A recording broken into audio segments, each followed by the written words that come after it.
Thank you. The back in session, you may be seated. Great. For the record, before the court is Commonwealth versus Karen Reed, 22 CR 117. The parties are present. The jury is not present. All right, thank you. All right, so we know that the Commonwealth has filed a few anyway, or repeated motions trying to get the defense to comply with reciprocal discovery regarding the ARCCA witnesses. Previously, about a month or so ago, maybe longer, I found that there was a violation of the defendant's obligations for reciprocal discovery, and I found that it was deliberate. The Commonwealth filed additional motion, a motion to compel reciprocal discovery of the ARCCA witnesses or to exclude their testimonies. Upon that, I believe, I issued an order last week for certain discovery to be provided and to be provided by ARCCA. On the day of opening statements, it was clear to me that there was another violation of the defendant's rules, defendant's obligations under our rules of criminal procedure. And based on that, especially given what the defense has failed to deliver, I would not permit the defense from mentioning ARCCA in their opening. So today we're going to have an evidentiary hearing on your motion, Mr. Brennan. So I expect that we will get through both witnesses by the end of today. If not, we'll have to have them back, but I expect we can get through them. So, Mr. Brennan, who are we going with first? Dr. Wolfe? Please. Okay.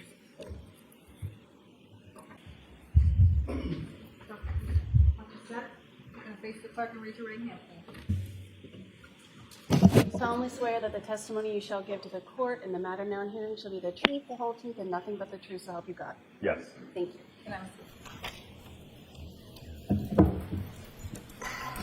All right, go right ahead, Mr. Thank you. Brennan. Good afternoon, Doctor. Good afternoon. Did you become aware there was an order from this court to produce records? Yes. Did you receive a copy of that order? Yes. Who did you receive a copy of that We order? need Dr. Wolfe to identify himself. Please identify yourself for the record. Spell your last name. Daniel Wolfe, last name spelled W-O-L-F-E.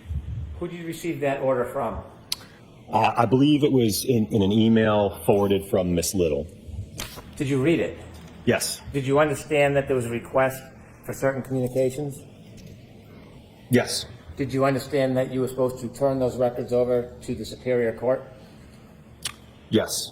Did you turn records over to the Superior Court? I provided a copy of that production notice to Miss Little. Did you provide the records to the Superior Court? I didn't directly email that to the court, no. Did you indirectly email it to the court? It was my understanding that it would be passed along to the court. So you did not, pursuant to the order, provide the records to the Superior Court, did you? Not directly to the court, no. When you read the order, you understood what the order was requiring you to provide, correct? Correct. It was requiring you to provide all text messages. Yes. Did you provide all text messages? I don't have any in my possession. Did you look for any text messages that are not in your possession about this case? Yes. Okay. Did you find any? No, sir. What did you do to look? So I went through the phone that I presently have, and as I informed Ms. Little, last year I was under T-Mobile, was my carrier. Subsequent to that, I then switched to Verizon in, I believe it was November.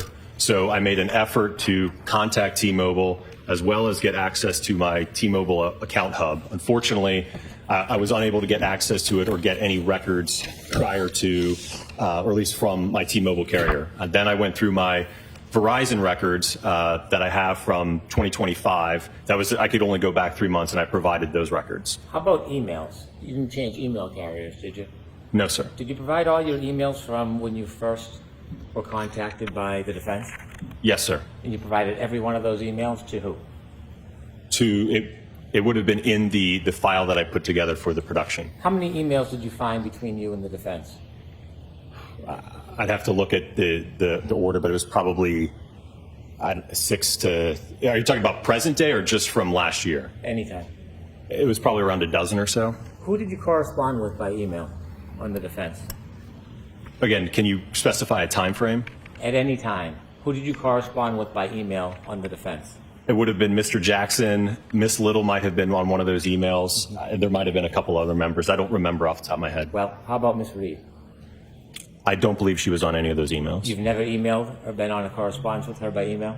No, sir. And how about Mr. Yannetti? He may have been on the one of the emails. I don't know as I sit here today. You communicated by phone with the defense, didn't you? Yes. And that began as far back as March 2024? After our report was issued, yes, in March. Back in March of 2024, you spoke on the phone to Mr. Jackson Yes, sir. a number of times. Yes, sir. And as you spoke, you began to become familiar with him and his role in this case, didn't you? We corresponded about, again, our expected testimony here at trial, yes. I'll ask it again. Did you become familiar with him and his role in this case when you spoke to him? I understood him to be the defense attorney on the case, yes. Did you speak to Miss Little by phone? I don't believe so, no. Did you speak to anybody? Hold on 1 second, please.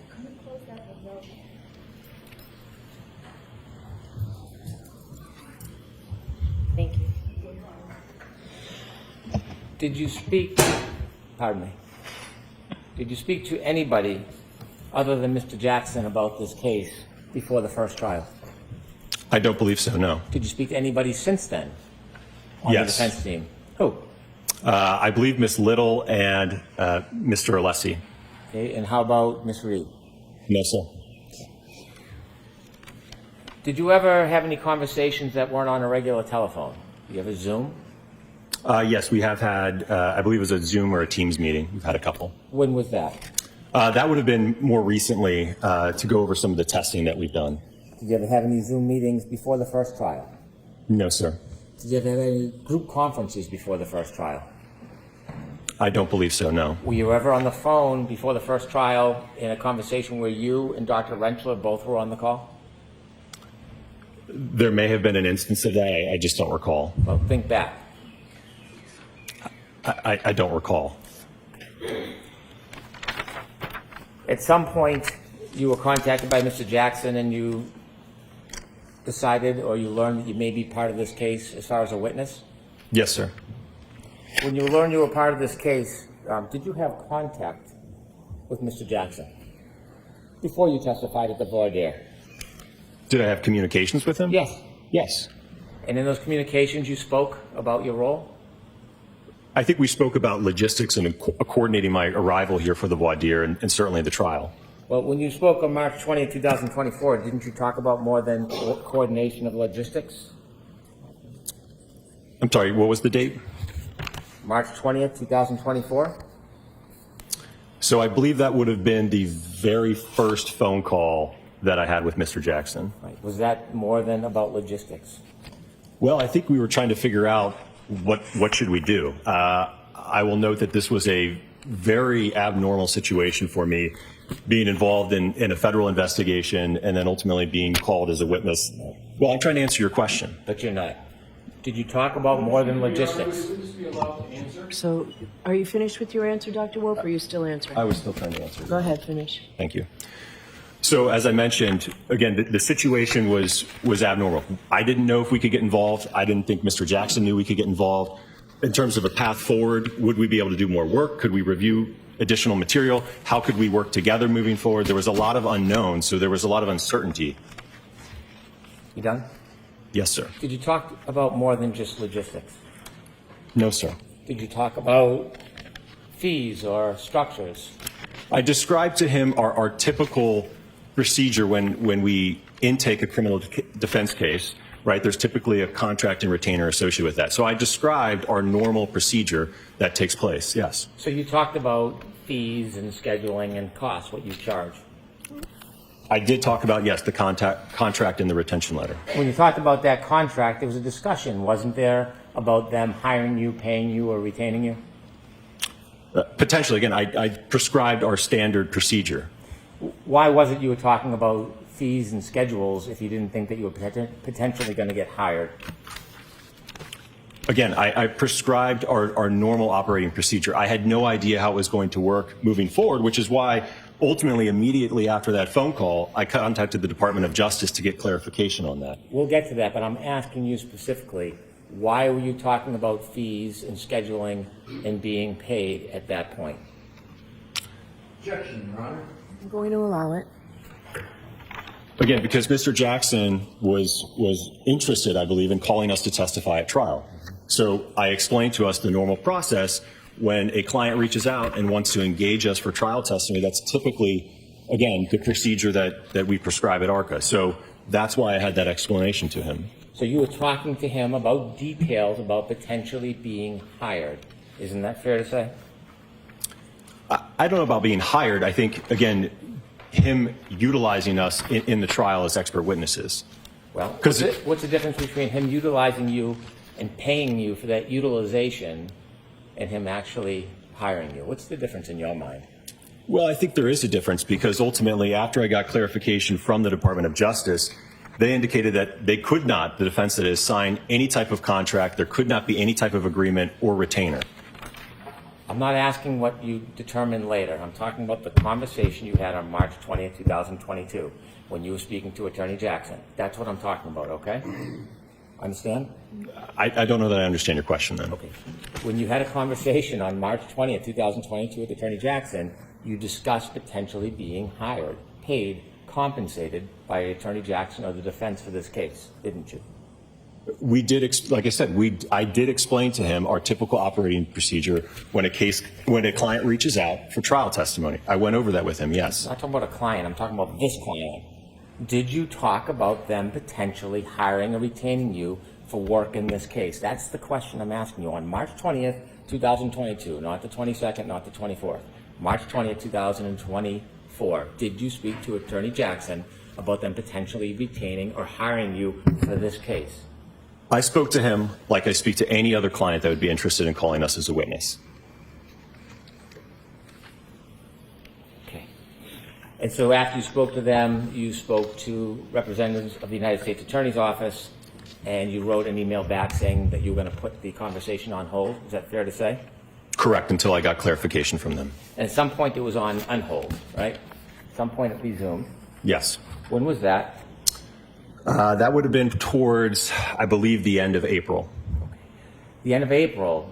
How was this relationship resumed? What was the contact, the conversation between you and anybody on the defense that resumed that relationship?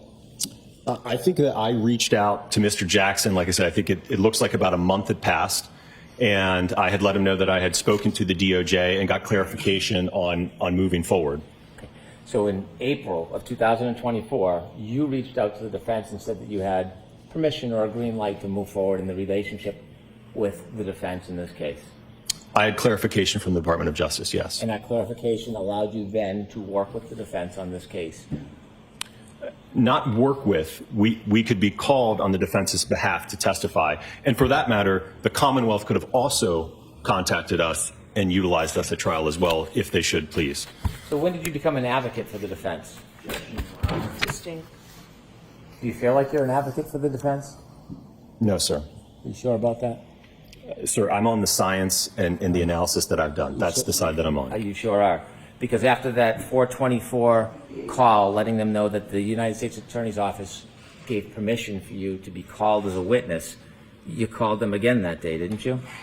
Or they called you on the main line? We may have exchanged a couple calls that day, yes. Well, you did exchange a couple calls that day because we have at least some records. And when you called later that day after telling them that you had permission they could use you as witnesses, what did you talk about?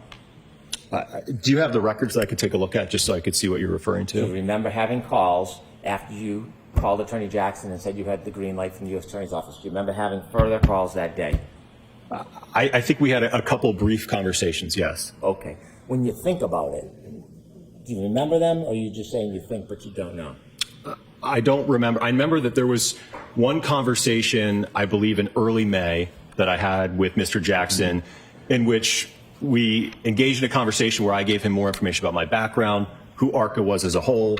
I think we even got to talk a little bit about my family, my 4 kids and things of that nature, but it was a call about background and qualifications. We're still back in April. You're moving ahead to May when you first started billing. I want to talk about back in April. Do you remember having conversations on April 24th with Mr. Jackson? Do you remember that? I'm going to allow that. I remember that there were conversations, yes. Specifically what they were to. I remember, I think they were brief, but I don't remember the specifics of them, no. Well, in the brief conversation, what do you briefly remember about that brief conversation, Doctor? Well, as I mentioned, I had finally received clarification from the DOJ, so I think I was letting him know that I had received that clarification.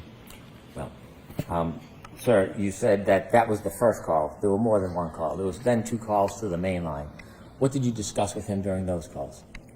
Well, to be honest with you, the call to the ARCCA main line, I don't even know if I spoke with him. That's just to the main line, not to me directly. So he could have spoken to a receptionist who then tried to get a hold of me, right? So I don't know if that specific call to the main line was to me or someone else at ARCCA. Well, this is a new relationship, right? You were working on a contract with the federal government. You have only spoken to Mr. Jackson, according to you, twice. You don't remember the early conversations with them and what they were about? I'm sorry, are we talking about now at the end of April Yeah, still? I'm still talking at April. April 24, 2024. Yeah, as I just discussed with you, from what I recall, it was relaying to him the clarification that I got from the Department of Justice. Right, but that doesn't take more than one call, does it?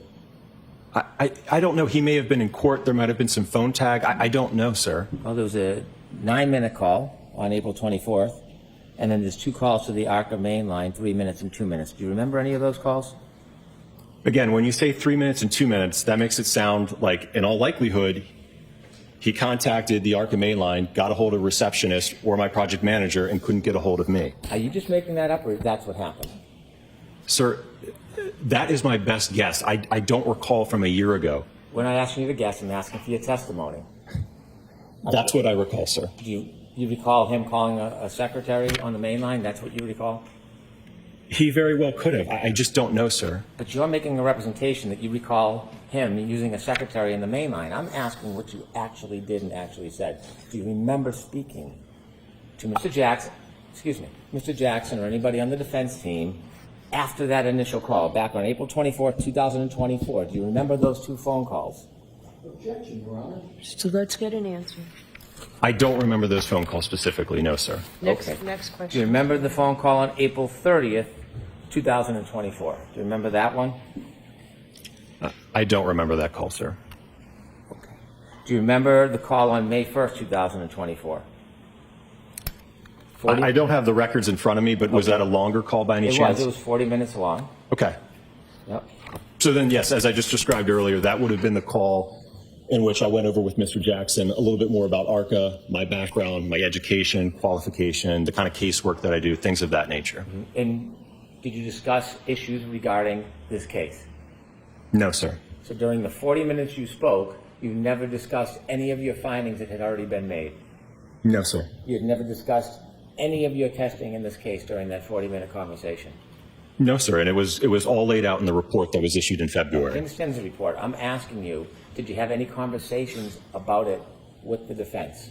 No, sir. So in that 40-minute conversation, you talked about your family, your pastimes, ARCCA, but never ever talked about this case. Objection, Your Honor. I'm going to allow it. Correct. You billed for that time, didn't you? I believe that I kept track of that time, yes. Okay. When you kept track of the time, did you submit that time and ultimately get money for that time? Again, I routinely keep track of my time when I'm working on a project. So, yes, that time was kept track. That's not what I'm asking you. Ultimately, that time that you kept track of, did you then submit it and get paid and compensated for that time? That's what I'm asking you. Well, first off, I'm a salaried employee, so I don't get direct compensation when an invoice goes out. That old invoice, when it's sent, ultimately comes back to ARCCA. That doesn't come back to Dan Wolfe. Okay. So in order to get paid for that, you would have had to submit that time through ARCCA to then forward it, wouldn't you? Objection, Your Honor. Going to allow it. Is that true? Yes, I keep track of my time so that my boss knows what I'm doing, yes. Okay. Who asked me that? You, Your Honor. Yes. Come on over.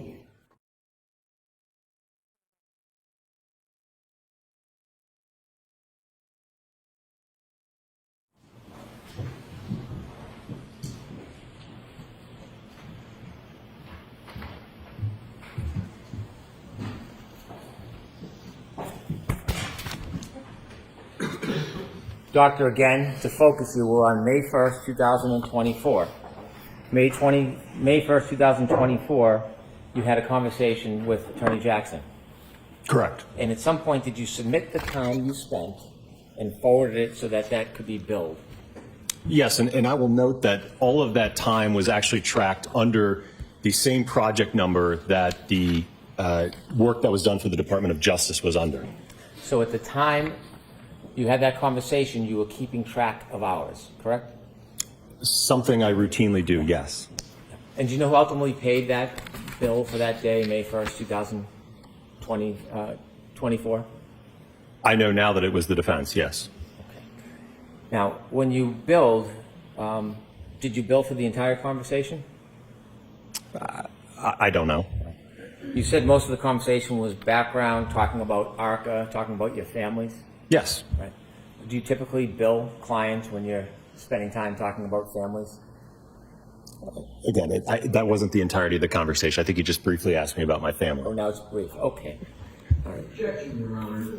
No comments, please. Do you typically charge when you're talking about non-related work matters in your billing? Sir, I think the majority of that phone call was related to, again, work-related topics. Work-related, it took that much time to talk about ARCCA?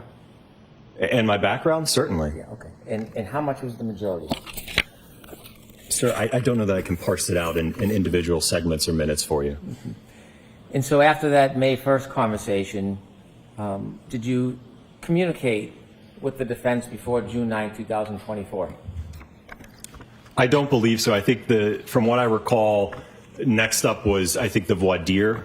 Either I think Alan contacted me letting me know that the court wanted to do a voir dire of myself and Dr. Rentschler. And you mean Alan, you mean Attorney Jackson? Yes, sir. Okay, so you became friendly. I guess first name basis, is that what you're referring No, to? I'm saying, did you become friendly? No, I wouldn't say that we were friends. I didn't ask if you were friends. I said, did you become friendly? I talked to him like I talked to all of the attorneys that I work with, sir. What would you call me if you were going to address me? Probably Mr. Brennan. So, do you remember the next time you spoke to Alan? As I mentioned, it probably would have been sometime in early or mid-June.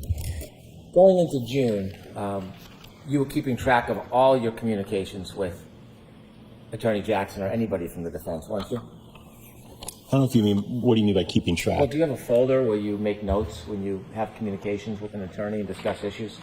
No, sir. You don't make notes? Not for brief phone calls, no. For your billing, do you save phone records or text messages so you have some collateral evidence about the billing? No, not when it's things about, again, logistics and traveling and scheduling, no, sir. And by the way, when you put together your phone records and text messages that you sent to the court in response to the court order, did you have actual records? What do you mean in terms of actual records? Well, I see like a summary chart that was developed. Who developed that summary chart? So that was, again, as I mentioned earlier, I was unfortunately unable to pull anything from T-Mobile. I just could not get access. Then what I did is I logged into my personal Verizon phone records, and I was able to go back for 3 months. I couldn't get back to December, and then I downloaded the spreadsheets, and I extracted those rows and provided that. Did you provide the actual records or just the spreadsheet? Well, I provided the spreadsheet, which was pulled from the records. I would have had to redact a lot of phone numbers if I was to put in the full extraction, if you will. So you didn't provide the full extraction? I provided the full extraction as it relates to all of the contact between myself and Mr. Jackson and Miss Little. Did you ever delete texts? From last year? Yes. Yes. After you had text messages with the defense, did you delete those texts? Yeah, after the trial concluded, I mean, that's something I routinely do. I'm not going to keep texts from Mr. Jackson, especially now that we're past a year. I would have no reason to keep those, sir. I'm not asking for the excuse. I'm asking if you did it. Did you delete texts? Again, it's something that I typically do. I communicate with attorneys all the time, whether it's for trial or inspections. I don't have a habit of keeping a text chain about scheduling or meeting or, hey, can we meet at this time or show up here. I just don't have a habit of keeping that type of text. So he's not my friend, sir. So you didn't delete texts? I think I just told you that, yes, I did delete the text. Oh, you didn't tell me, but you just did now. Thank you. Objection, Your Honor. So next question, no Okay. comments, Mr. Brennan. How many texts did you delete in communications with the defense? I don't know the number, sir. You don't know the number? I don't have the text. So you're asking me over a year ago almost about text messages. I don't recall how many there were. All All right, was there 10, 100, 1,000? How many were there? Of ones that I sent, No, not just what you sent, either way, back and forth. probably, I don't know, maybe around 100 or so.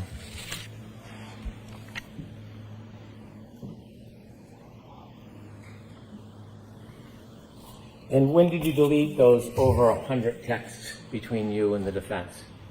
As I mentioned, I think the last text that I remember was Mr. Jackson texting me, just thanking me for my time coming up here after the trial. Again, that was at the end of June. And then I didn't hear from him. And at some point, I don't know specifically when, it would have been last year, but I deleted those texts. There was no reason for me to keep those, sir. Do you remember about when you made the affirmative intentional effort to delete around 100 text messages between you and the defense? It would have been sometime after the trial, probably before I got my new phone in November, but it would have been probably in the month or two after the trial, sir. Where were you when you were deleting these texts? Were you at your office, at home? Do you remember sitting down and deciding intentionally you were going to delete over 100 texts? Where did that decision happen? I have no idea, sir. You can't remember deleting over 100 texts where you Sir, were? I just said I delete texts routinely. You're asking me to specifically give you a location and a time when I deleted those? I don't recall that. You said it was after the trial. Yes. And out of the 100 texts or so, who were you texting on the defense team? I believe it would have just been Mr. Jackson on that. Did you ever communicate by any other means, like Signal or an application?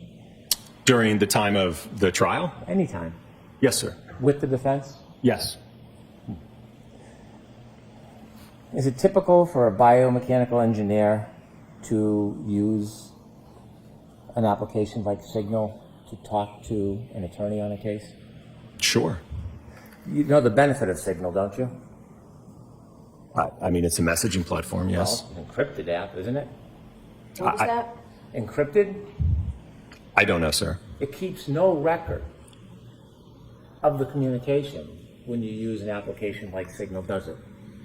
I don't know, sir. Well, you used it. Did you have it on your phone that you were using it with other people? No, I don't believe so. So the only time that you use Signal in your career is when you were dealing with this defense team? Yes, it was earlier this year. Mr. Jackson had communicated with me, indicating that it was his preferred method of communication. So yes, we did exchange some messages on Signal. But this was at no point in time during the first trial.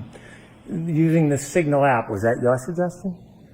No, again, I think it was Mr. Jackson that said it was his preferred method. Is that standard in your industry to use Signal when you're talking to clients? I don't know that there's a standard out there, sir. I'm asking about your standard. Is it If- your standard to use an encrypted app when you're talking to attorneys? If the client has that preference, I don't have a problem with it, sir. How many times have you done it other than this defense team? Again, as I just mentioned, it was the first time. How many conversations do you think you had with the defense team by Signal? Again, it would have been just Mr. Jackson. And like I said, it was really, I think, just in the month of March of this year, but it was brief. I know that I think we exchanged a couple phone calls, and I remember the call quality was terrible, so we really didn't use it that much. Okay, you're saying a lot of things. You're saying you think. I want to know your best memory. I don't want you to think. If you don't know, you don't know. How many times did you use Signal with the defense to talk about this case? Objection, Your Honor. Going to allow it. From what I recall, it was probably a handful of times. When you say if what you recall, are you purposely being vague in case there's records, or do you not remember? I don't remember, sir. As you mentioned, it doesn't keep a log of it, so I just don't recall. Well, you don't have to rely on a log. You can rely on your actual memory. Right. I'm telling you that I didn't keep track of it, so I don't know the specific number. How many times do you think you talked by Signal? As I just mentioned, I think it was a handful of times. I don't know what a handful means. I don't Probably know what that around, means. probably 4 to 5. Well, was it 4 or was it 5? It was probably 4 to 5. It's the best estimate I can give you. How long were the conversations on Signal? The 4 to 5 times. I think they were pretty brief. I'd say probably around 5 minutes or so. You think each one was 5 minutes? Probably 5 minutes, Were you yes. putting it on a timer? Each one had to be a maximum of 5 minutes? No, I'm just giving you my best estimate, sir. How certain are you that the Signal calls were 4 to 5 minutes? Again, I just told you I'm providing my best estimate. How confident are you the times of between 4 and 5 minutes? That's the best answer I can give you, sir. I'm giving you my best estimate. I'm asking you how confident you are. Objection, Your Honor. Answer that. How confident are you, Dr. Wolfe? I can't answer that anymore. Okay. When Next you were question. required by court order to provide all of the records to Your Honor, you knew that one of the important things you need to respond to were communications between you and the defense for Her Honor to consider, right? Yes, And signal is a communication, isn't it? certainly. You looked at all your records and knew it listed the text messages and the phone calls. You knew that, right? Yes, You knew that was going to be a representation that you were making to the court about your communications with the defense. You understood that, didn't you? yes, sir. And you wouldn't want to mislead the court, would you? No, which is why I told you. I asked. You didn't put anywhere in your response to the court order that there were communications beyond text messages and phone calls. You never, ever alerted the court or anybody to that, did you? Again, because I have no record of it. I That's- have no way of being able to tell when those took place or how many there were. The question I asked you is when you responded to the court order to provide all communications, and you responded by offering text messages and you responded by listing phone calls, you knew that your signal calls were communications, didn't you? I provide everything that I had in my possession, sir. That's not what I'm asking you. You knew the signal calls were communications, didn't you? Yes, Okay. And you never informed in your response that there were phone calls through signal as part of your communications, did you? again, because I didn't have any record like I do with the Verizon entries as well as the emails. I could not, there's nothing I had in my possession, sir. You've read this court order, haven't you? Yes, Did you understand when the court was looking for all communications, it meant all communications? and I've provided everything that I have in my possession, sir. During those 4 to 5 signal communications, did any of these occur before the end of the last trial? I'm sorry, can you repeat that? Did any of these signal communications happen before the end of the last trial? No, like I said, they were all this year. You sure about that? Yes. Now, at some point, did the defense send you a retainer agreement? For this year? Nope. Prior to the end of the last trial, did you ever get a retainer agreement? No, there was no contract and retainer for the Not first that there wasn't a contract. Did you ever receive a retainer agreement? No, I don't believe so. When you came out to the last voir dire and the last trial, did you have an agreement with any entity that was going to pay for your costs? No, sir. So you had no agreement that you were going to be refunded or compensated for your costs? No. Did you have any agreement that you were going to be compensated for your time? No. So when you were asked to come out and testify in this case, tell me, did you think that the defense was going to compensate you for the cost of you coming out here? I had no idea who was ultimately going to pay the invoice, if an invoice was even sent. Did you think that you were coming out here to testify for free? Again, I don't know who was going to pay the bill. I'm not. That's not what I'm asking you. I want to know, after having these conversations with the defense, and they asked you to come out here, did you expect to be compensated for your time? Again, I'm a salaried employee, so it doesn't matter to me. I'm sure my boss would like us to get paid, but no, I did not know ultimately who would pay an invoice if an invoice was sent after the trial. Well, you were keeping track of your billing, weren't you? I was keeping track of my time, yes. And you kept track of your costs, didn't you? The company does that, yes. Did you?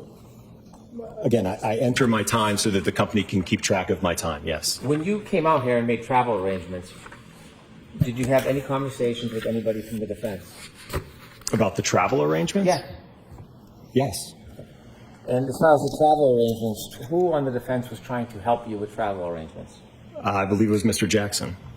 Was there other people, associates, colleagues that were helping you as well? None that I had direct communication with. I don't know if he communicated with others after that. Was there a person named Kat? You ever hear that name before? I believe that, yeah, she may have escorted me into the courtroom, I think. Well, you don't believe, because that's a pretty particular name. So when you use words like you believe, you know. You know. So, did you meet a person by the name of Kat? Objection, Your Honor. I'll allow it. I think when I arrived here, yes. Well, without qualification, the simple question is you've met Kat, haven't you? I think I met her, it was either at the voir dire day or the trial day, yes. Now, does Kat work for the defense? I have no idea who she is. Well, how did you know who she was? How was the introduction? How did that go down?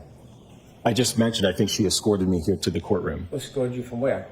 I think I drove here and I arrived, I believe, in the church parking lot across the street, and I think she walked me over, and then ultimately when I was done, I think she walked me back to the lot. Do you have conversations with anybody from the defense about how you'd get here and why it is in particular you would park at the church parking lot?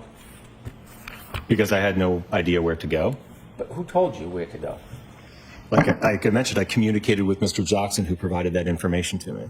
And did you have any significance about the church parking lot? Did that mean anything to you? No, he had just indicated, I think, that they had reserved it, and it was a spot that I could park my vehicle. Okay. And when you got there, did you meet with anybody from the defense? I can't recall if they were standing out there and we walked in together. I don't recall. Well, I'm asking if you've met them, not whether you walked in together. I'll ask it again.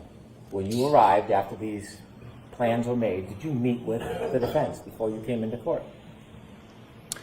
On the voir dire day, I don't believe, I can't recall if the defense was out there. I think on the day of trial, I think I met Mr. Jackson and maybe a couple other members of the defense team. Well, when you say you think, this was a pretty remarkable event coming to this trial, wasn't it? Objection, Your Honor. Going to allow it. Pretty remarkable event, this trial, wasn't it? It's unique, yes. Yeah, it's unique. And so when you came here, having had all these conversations with Attorney Jackson, you don't remember if you met him before you came in for voir dire or came in for trial? You don't remember if you met him? Well, like I said, I think for the voir dire, I think he was already, I believe, in the courthouse. So I think the first time I actually shook his hand and met him was the day of the trial, if I'm not mistaken. Okay. And tell me, is that near the church parking lot that you met with them? I'm sorry, what was your question? Was it near the church parking lot where you met with them? Yes. Okay. You shook his hand. This is meeting face to face, right? Yes. Yes? Yes. Did you have a conversation about the case? I don't believe so, no. When you say you don't believe so, do you think you had a conversation about the case? At that point in time, no. I was getting ready to take the stand, so I don't think we had a conversation about it. You were speaking to the defense or Attorney Jackson on June 10th, 2024. That was before your voir dire testimony, correct? I believe so, yes. And do you remember what those conversations were about? I presume it was about the logistics of when we were needed. And then I know that ultimately I served as kind of the primary point of contact where I think Alan would reach out to me. He would give me some information about the scheduling and kind of when we would be needed. Then I would check in with Dr. Rentschler, and then I would get back to Mr. Jackson. So there was kind of that channel of communication to try to figure out when we were to arrive and where we were supposed to go. You're not saying that all your conversations with Alan were just logistics, were you? I believe for the most part, yes. So it took hundreds of checks, 100 checks for logistics? Absolutely. I could certainly go into the day before my trial testimony, which was a very extensive travel day where I don't even think I left the Philadelphia airport. We're going to get there. We're going to get there, but there's a lot more Okay. communications before we get even close to that. Okay. Do you remember on June 10th having conversations with Attorney Jackson? I do remember that there was conversations, Okay. yes. Now, June 10th is 8 days before your testimony. Did you ever talk about an outline of your testimony or what your testimony would be? No, sir. Okay. You ultimately have more conversations on June 16th. Do you remember those conversations on June 16th? Not specifically, no. You don't remember them specifically? Do you remember whether or not you talked about the case with Attorney Jackson on June 16th? We did not talk about the case, no. Did you ever email with Attorney Jackson around that time? In June 10th? Before your voir dire? I don't believe so, no. Okay. So everything from your mind was just logistics at that point? Yes, sir. Okay. And then you came in for June 17th? I believe the voir dire was the 18th. Okay. Do you remember having phone calls on the 18th with Attorney Jackson? The day of the voir dire? Yes. I could have to let him know that I arrived. So you check in with a client, tell them they're on their way, even though you're not going to meet them? To let them know that I'm coming to court? Okay. And so when you testified in the voir dire, then did you have further conversations with Attorney Jackson? After the voir dire? Yeah. Yes. And did you talk about the case? No, sir. You had to testify, or you came and you testified on the 24th? That sounds right. You had a number of phone calls before the 24th. You had a series of phone calls on the 17th, 2 on the 18th, 2 on the 19th. Do you know what any of those were about? I think it was about the logistics of arriving here because I know that I was going to, as opposed to driving, I was going to fly in this time. Okay, how about the 21st and 23rd? There's a call on the 21st and 2 on the 23rd. Did you talk about the case? No. And so when you came into trial to testify, you were just relying on the opinions you had already provided in the past? That were written in the February 12th report Yeah. of 2024? Yeah. Yes. And you had not talked about the case with Attorney Jackson or any member of this team? No, it was all in the report, and that's ultimately what I testified exactly to at the time of trial in the voir dire, sir. And you did not talk to Attorney Jackson or anybody else about the case? No, sir. May I approach? Yes. Showing you an email. Do you recognize that? Yes. From you to who? To Mr. Jackson. And what's it labeled as? Wolfe Direct. And that's before you testified on trial, 24. It's at 6 p.m. the night before I testified, yes. So it's before you testified. Yes. Okay. Let me show you this document. Do you recognize that one? Yes. What's that? That is the attachment to the email. You recognize reading that? Yes. Do you recognize discussing the case before you testified on June 24, 2024? I never discussed this with him. This is something that I sent to him, that I did on my own, and that I sent to him. But he never asked this of me, and we never discussed it. So you sent him what you thought would be the best questions and answers to him to ask you when you testified? So this is something I routinely do when I work with attorneys, okay? I prepare this on my own to prep myself and prepare for trial. Can I get that, please? There's an email with a document that like to attach this as an exhibit. Okay. Exhibit 1. Thank you. So you assisted the defense in anticipation of your testimony by sharing with them the questions and answers you thought would be most helpful. Again, as I mentioned, this is something that I do internally to prepare. I sent that to him the evening before I testified at 6 p.m. I presume that he already had his direct examination done at that point. So I sent that to him, yes. That's a lot of answers other than the one for my question. The one for my question Hold the comments, please. my question was, you had communications offering information to the defense before you testified in a way that you thought would help the testimony, didn't you? Well, first off, I have no idea if he even read it or utilized anything from it. But that's not really answering the question I just asked, is it? Can you repeat the question? Of course I can. So when you sent a direct examination to Attorney Jackson before your testimony, you communicated with Attorney Jackson, providing information that you thought would best help your testimony in court. Well, I think ultimately it's to help the jury understand my report and my analysis. Do you think it's helpful not answering the question and just diverting every time I ask you something? Do you think that's helpful? Do you want to answer my question, or do you want me to move on? I think I answered your question. I don't think you did, so I'll ask it one more time. Objection, Your Honor. All right, no comments, please. Do you think that providing a direct examination to the defense before you testified is in any way assisting preparing for your testimony? Again, I don't know if he even utilized it, sir. And certainly if the Commonwealth had reached out, they could have gotten a copy of that as well. It would have been the same exact outline whether I testified on behalf of the defense or behalf of the Commonwealth. You don't want to answer my question? Objection, Your Honor. Did you ever make any comments or discuss the outline that you provided to the defense to help better the testimony for the defense? I did put comments, yes. When I just showed you that document, and you said you just sent it because this is a standard thing, why didn't you just tell us that you made comments that would assist the defense? Why didn't you share that when I just asked the question? I don't understand your You question. don't understand my question. I asked you about the outline, the direct examination you provided to the defense, and you gave me a response that this is something typical, but it's just an outline. You wouldn't answer whether it would help the defense or not, but the reality is you were assisting the defense, isn't it? Objection, Your I'm Honor. going to allow that. You were making suggestions to help the defense, weren't you? Sir, it wasn't to help the defense. It wasn't to help anyone but the jury understand things. As I just mentioned, that outline, if it was asked if I had sent one to the Commonwealth, you would have gotten the exact same copy. You didn't send one to the Commonwealth. The Commonwealth never reached out to us, sir. So what you said in this is there was a question about, so not being able to inspect the vehicle is something that is not uncommon in your line of work, and you wrote back, absolutely not, correct? Correct. And you made a comment to assist the jury, according to you, only to assist the jury. Not sure if you want to put this somewhere in the direct examination. I have a feeling they are going to argue I didn't personally inspect the vehicles. I had enough information from the material I reviewed, so it wasn't necessary. Need to show jury it doesn't matter in this case. Were those your comments to the defense before your testimony?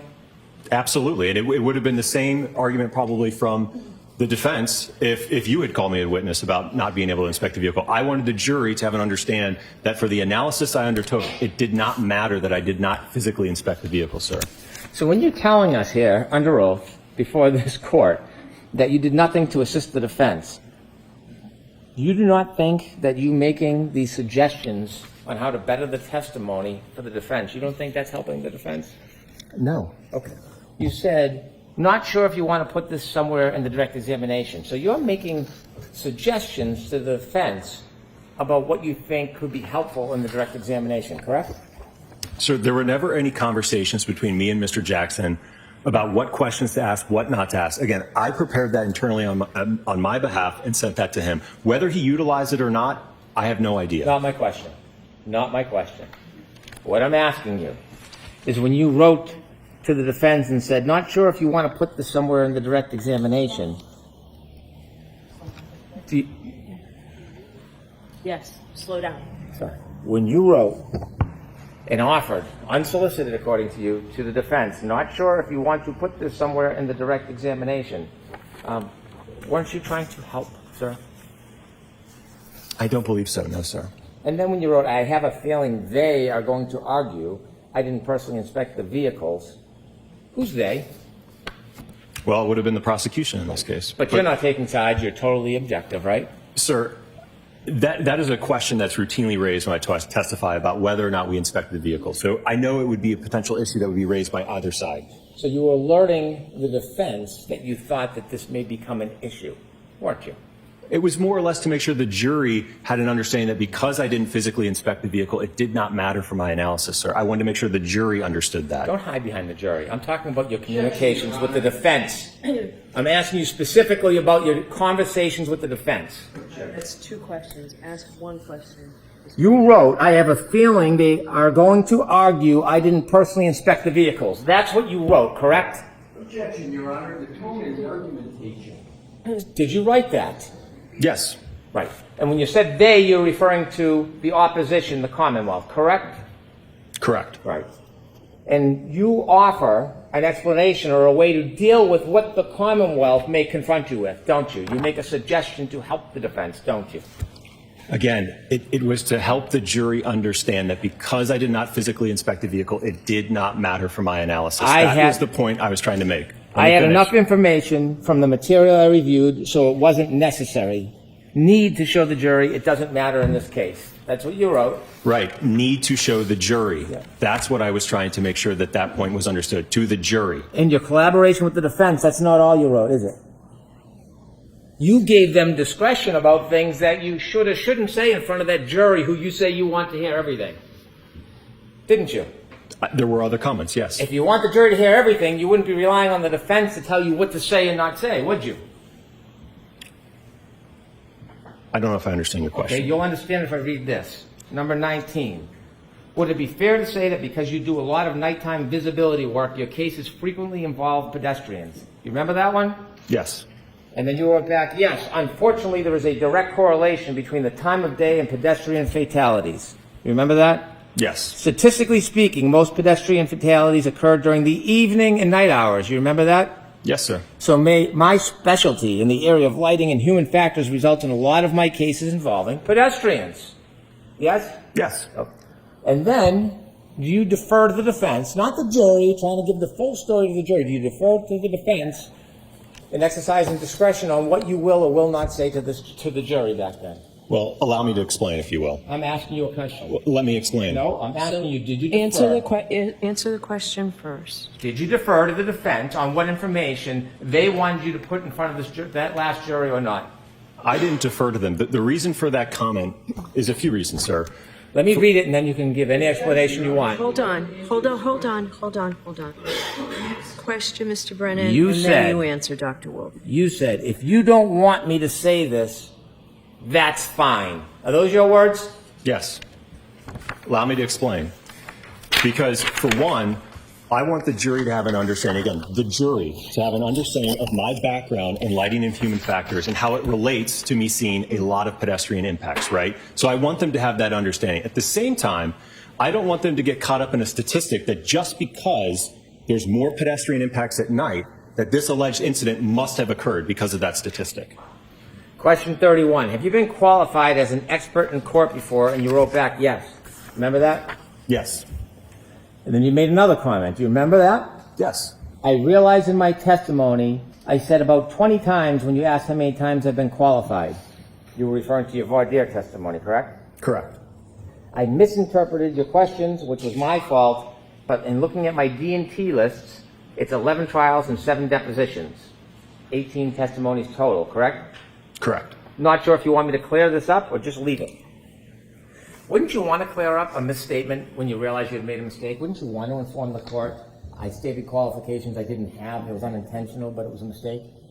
Well, that's exactly why I put the comment in there, sir. You didn't put the comment to the Commonwealth, did you? Again, you all never contacted us, sir. Did you comment to the court who you made the representations in front of? Did you let the court know that you made a representation that was inaccurate? Again, that's why I put the comment in there to... Did you inform the court about your misrepresentation? No, I did not inform the court. You relied on the defense and gave them the discretion whether they were going to clarify the record or not. Correct? But I provided the clarification, yes. Mr. Brennan, could you move along, please?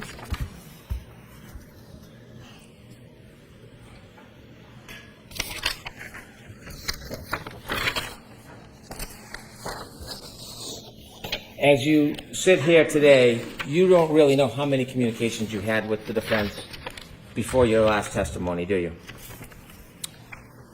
For trial one, Yes, trial one. I think it's all memorialized in the records and the emails that were produced. The ones that were produced, but not things that were lost or destroyed or deleted, correct? Again, there are records, even though the physical texts aren't there, there's certainly records of the calls, incoming, outgoing, as well as texts.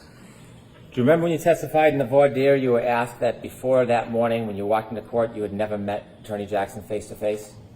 Correct. But you met him in court that day, right? I believe I met him that day, yes.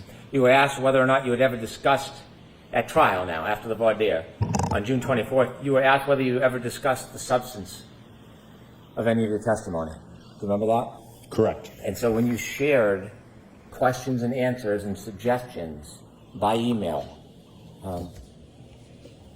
was the statement under oath, you and I have never discussed the substance of your testimony. Is that still truthful? We never discussed it, sir. Again, I sent it to him on my own behalf. There was And- no discussion that took place between Mr. Jackson about that. You made comments after this was exchanged. That was sent with the comments, sir.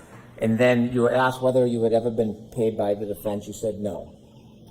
You were later paid by the defense, weren't you? ARCCA did send an invoice afterwards, yes. Did you talk to ARCCA about that? About the billing in this case?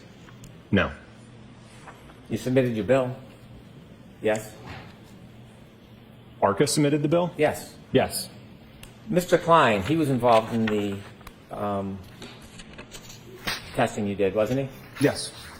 Why is it that Mr. Klein didn't come in and join you? Who made that decision for trial? Well, I think it was around, again, when we were talking about those June calls, I think that there was some discussion between Mr. Jackson and myself about Mr. Klein's involvement, and ultimately, he's also an accident reconstructionist, so it essentially would have been duplicative testimony. So we didn't feel, or Mr. Jackson, I don't think, felt it was necessary to call Mr. Klein as well. That sounds like a little bit more than just scheduling, doesn't it? I would describe that as logistics, sir. Logistics. You had to describe what Mr. Klein's role was or wasn't in that report, didn't you? Again, I went over his background as an accident reconstructionist, yes. Well, so you only talked about background, and from that the decision was made not to call him, or did you talk about his role in your testing and in your opinions? I didn't talk about his role, sir. I think ultimately the decision obviously was made by Mr. Jackson, not I me. understand that, but I want to know what the conversation was that led to the decision not to call Mr. Klein. It wasn't simply logistics. What was the discussion you had? Well, I told him that, again, we're both accident reconstructionists. Dr. Rentschler is a biomechanical engineer, so there would have been essentially duplicative testimony from both of us. Well, your report's never very clear who did what. Would you agree with me the report is a general report that has yours, Dr. Rentschler, and Dr. Klein's name on it? Would you agree with me? All three of our names are on it, It yes. doesn't distinguish who did what in that report, does it? Correct, but I think it certainly was testified to at the voir dire in the time of trial. Before the voir dire, when you spoke to the defense, did you explain to them what the different roles were for the different people that led to the decision not to call Mr. Klein? Again, we went over our backgrounds, and I think from that you can deduce that. I don't know what that means. Well, if you're familiar with what an accident reconstructionist does and you're familiar with what a biomechanical engineer does, then you would be able to understand that. Well, it would be easier to understand if you could just tell us what the conversation was. That's what I'm asking you about. I'll allow it. When you had a conversation with the defense, did you tell them the role that Mr. Klein played in your investigation and in your conclusions? Again, I told him that we are both accident reconstructionists. Okay. And he chose you instead of Mr. Klein. Did you say there was a difference between you and Mr. Klein and what you did? No, again, we were both a part of the testing. We were both a part of the review. So we had exactly the same role, essentially. Did you tell him that? No, again, I told him that we were both accident reconstructionists. And you remember that's all you said about it? Yes. During the voir dire and the trial, did you get to watch any of the Commonwealth's experts? No, I don't believe so. Did you ever communicate with the defense about any questions and answers that could or should be asked? No, but I will note that during the entirety of the first trial, the Department of Justice was closely watching it, and we had certainly a direct line of communication with them that they were giving us and providing us information about the trial as it was ongoing. Did you ever communicate with the defense about questions and answers to ask? No, sir. Did you ever see anybody's testimony at any time during the first trial? I might have seen a few news clips, but I didn't watch any specifically, no. Did you ever watch anybody's testimony? Did you ever watch any of the reconstruction's testimony? No, sir.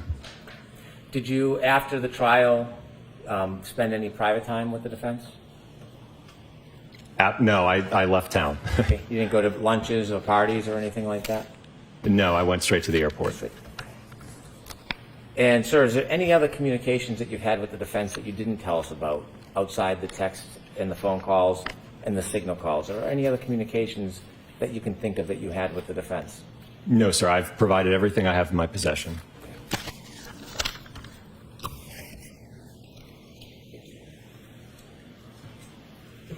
I have no further questions. Mr. Alessi, do you have anything? I sure do, Your Honor. Thank you. Are we going to get to Dr. Rentschler today or not? Well, we know how much time Mr. Brennan's... I'm hope so. just I think asking so. you. I hope so, Your Honor. Okay. May I approach the witness? Yes.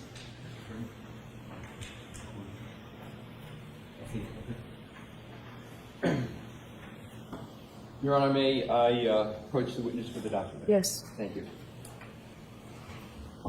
Dr. Wolfe, I am providing you with a document. Do you recognize it? Yes. What is it? It is the order for production of records. And is that an order from this court? Yes, sir. And is this the order that you were provided with in response to recent matters with regard to this court and what you should or should not be keeping in terms of records and what you should be producing with regard to records? Yes. Could you please read the, excuse me, at this time, Your Honor? I have it in front of me. Okay, well, I understand. So if Your Honor has it, I would like it to be part of the hearing record. We can mark it. Yeah, that's exactly, thank you, Your Honor. Exhibit 2. Thank you.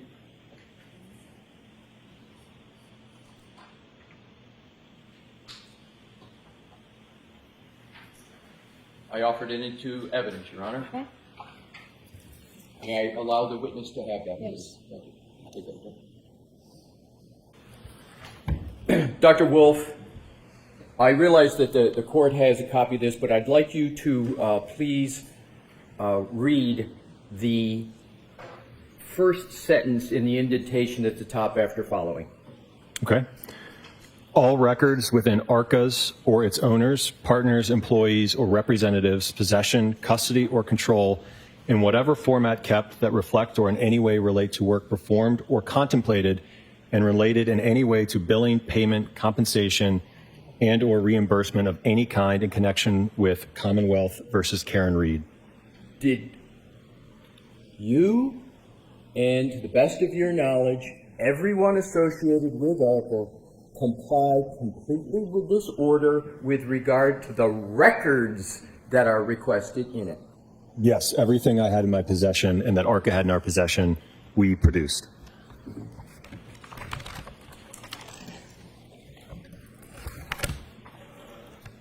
What I'd like to do is to go back in time with regard to your interactions with the United States Department of Justice in February of 2024. Was ARCCA under a contract with the United States Department of Justice? Yes, sir. Was there a contract number assigned to that contract? Yes. Was there an internal number at ARCCA for which all time was billed for your work on that matter in February of 2024? Yes. Did that contract number that began in February of 2024 ever change in ARCCA? Let me just clarify something real quick. So the original case, when it came in from the Department of Justice, was in the year of 2023. So when that project was opened with the Department of Justice, we assigned a project number to it. That project number from the original case with the Department of Justice remained the same all the way through the trial. And now let's go from in the trial in June of 2024, correct? Correct, yes. From June of 2024 to the end of December of 2024, did that contract number ever change? No. To your knowledge, when you were entering time under that contract number for your work, did you understand that that time was going to be billed to that contract number with the U.S. government? That was my assumption, yes. Did you have, from any time in 2024, any understanding that any of your time that you were entering was to be billed to the defense team in this case? No, sir. Let's now go to your first interactions with the defense. As I understand it, well, why don't you tell me what was the first date of your understanding of interactions with the defense? I believe it was sometime in mid to end of March of 2024.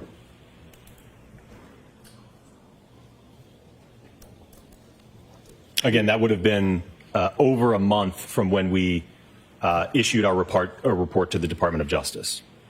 Your Honor, may I approach the witness?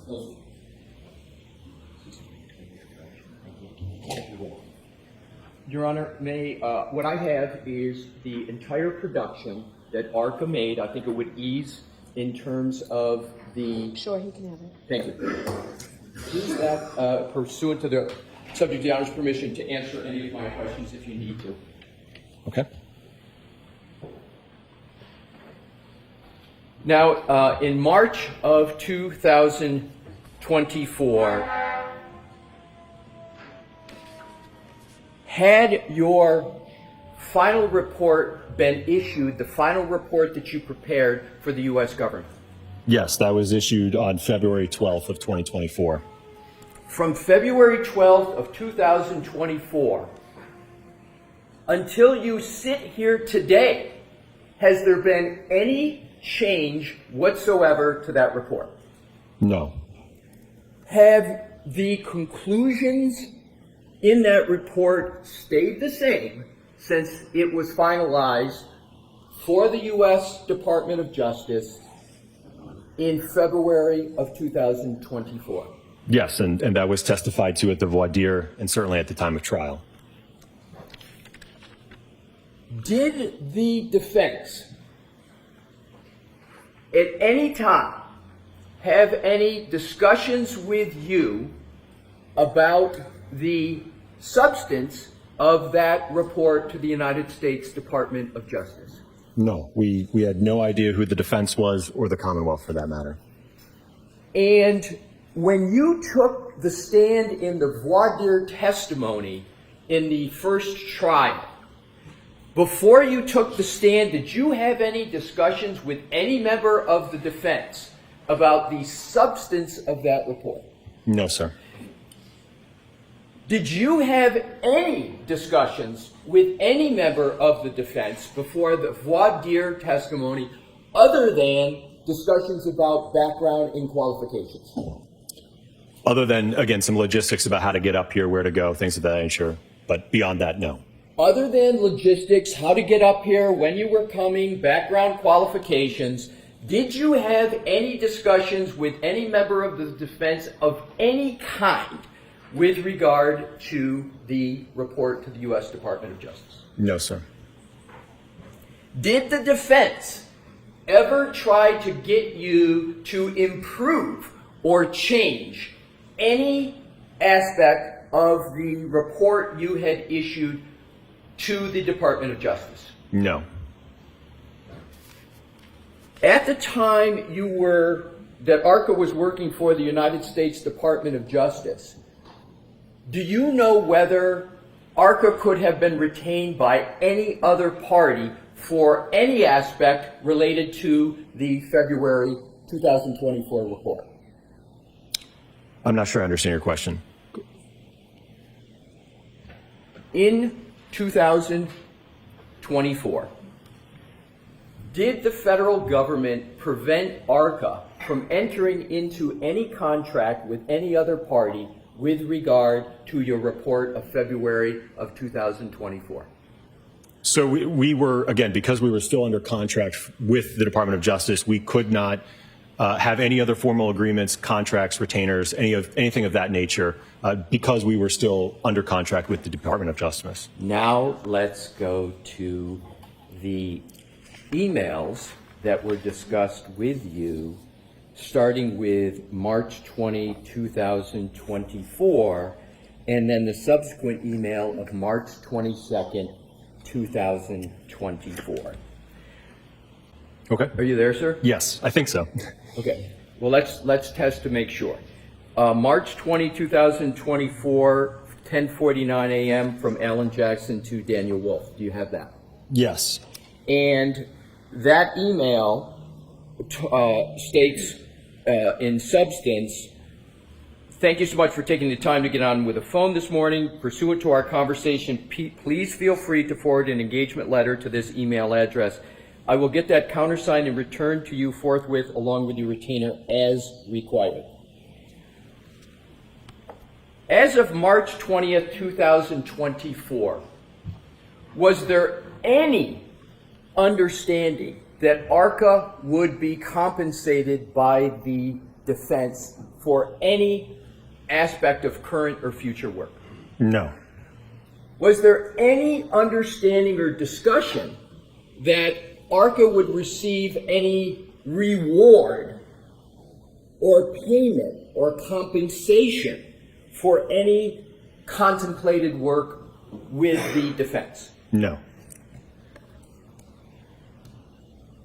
The discussions that you had with Mr. Jackson that are the subject of this March 2024 email, were there any inducements to ARCCA from the defense? No, sir. After that email was received by you, did you have any understanding or expectation of any kind that ARCCA would be compensated for any work associated with this case? No, sir. What was, briefly, the essence of that conversation that's discussed in the March 20, 2024 email? Well, if it correlates to when I'm looking back at this phone record log, there was an incoming call to the ARCCA main line on March 20th, 2024 at 7 a.m., and that's Pacific Standard Time, so that would have been at 10 a.m. Eastern Time. So that call lasted for 39 minutes. And as I mentioned earlier with Mr. Brennan, I think that was a conversation about Alan trying to get in touch with me, letting us know that, hey, we've received your all's report as part of this federal investigation. You know, how can we go about utilizing you guys to come testify at trial? Can you guys come testify at trial? So, and then as I mentioned, I went over him with our typical, protocol for when a case comes in and a client wants to utilize us to testify, which is certainly outlined in that email. But obviously, given the very unique nature of this case, I had no idea if that was something that was okay, if it was allowed, what to do. So subsequent to that email, I then reached out to the Department of Justice to get clarification on what the guidelines would be to move forward. I'm going to come back to these emails, but I want to go right to the July invoice from ARCCA to Worksman Jackson Firm. So can you locate that? Is that in your production? It's the July invoice.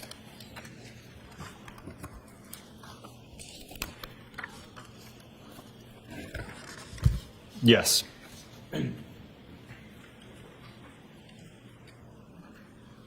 I have it located, yes. Did you ever have any discussion of any kind with any member of the defense team about that invoice before July 12th of 2024? No, sir. And I will note, I am not a part of the invoicing or accounting at ARCCA. When a bill goes out, how much it goes out for, who it goes to, I'm not a part of that at all. For each and every entry on that invoice, did you have any understanding that the defense team, as you're making each of those entries, any understanding that the defense team was going to be paying for any of that work? No, again, I think my boss wants to know what I'm doing with my time, right? What am I working on? Am I sitting there twiddling my thumbs, or am I working on a case? So that's the purpose of tracking time, sir. So can you please describe how it is you enter time and what your thought process is as you're entering each of those time entries? Not each one, but just collectively. How do you do it? Why do you do it? And how does that work in your firm? So again, there's usually just a spreadsheet. Sometimes I'll write it down. Maybe my project manager will enter it. But ultimately, I keep track. If I've got an 8-9 hour day, right? I'm working on multiple cases that day, right? So I figure out, all right, did I have a telephone call? Did I work on a report for this long, right? So I keep track of my time in a spreadsheet so that ultimately, again, my boss and the accounting department knows what was Dr. Wolfe doing on this day, this month. Let's take the first entry on May 1st, 2024. You see that? Yes. Did you have any understanding when you made that entry that the defense was going to be paying for that time? No. 6/9/2024. Did you have any understanding when you made that entry that the defense was going to be paying for that time? No. For any entry on this invoice, did you have any understanding that the defense was going to be paying for this time? No, sir. When you're entering this time, if you had any understanding, was your understanding that this time was under the contract with the U.S. government? Yes, because that's the project number that I put that time towards. So at the time you're making each one of these entries on this entire invoice, what project number are you billing to, and which one do you have in mind at that time? I don't recall it off the top of my head. I know it was the project number for the Department of Justice case, though. Right. I'm sorry. I wasn't asking about the specific number, Right. but the ultimate client when you're making each of these entries, who is it? It's the Department of Justice. Is it the defense in this case? No, sir. Did you ever have any discussion at all with any member of the defense team that this invoice was going to be sent to the defense? No. And for any entry on this invoice, did you ever have any belief that you were retained or engaged by the defense? No, and as I mentioned earlier, again, the Department of Justice forbid that. So we could not be retained or in a contract with the defense. I would like to now go back to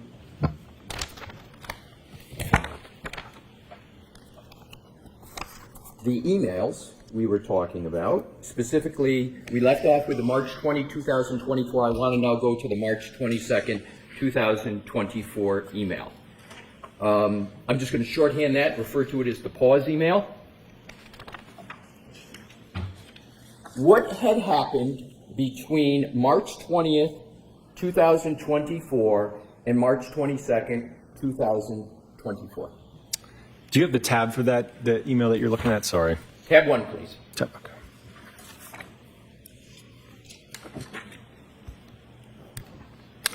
Right, so the first email that we were talking about on March 20th, 2024 from Mr. Jackson to myself, it looks like the next email was from me to Mr. Jackson 2 days later, March 22nd, 2024 at 6 a.m.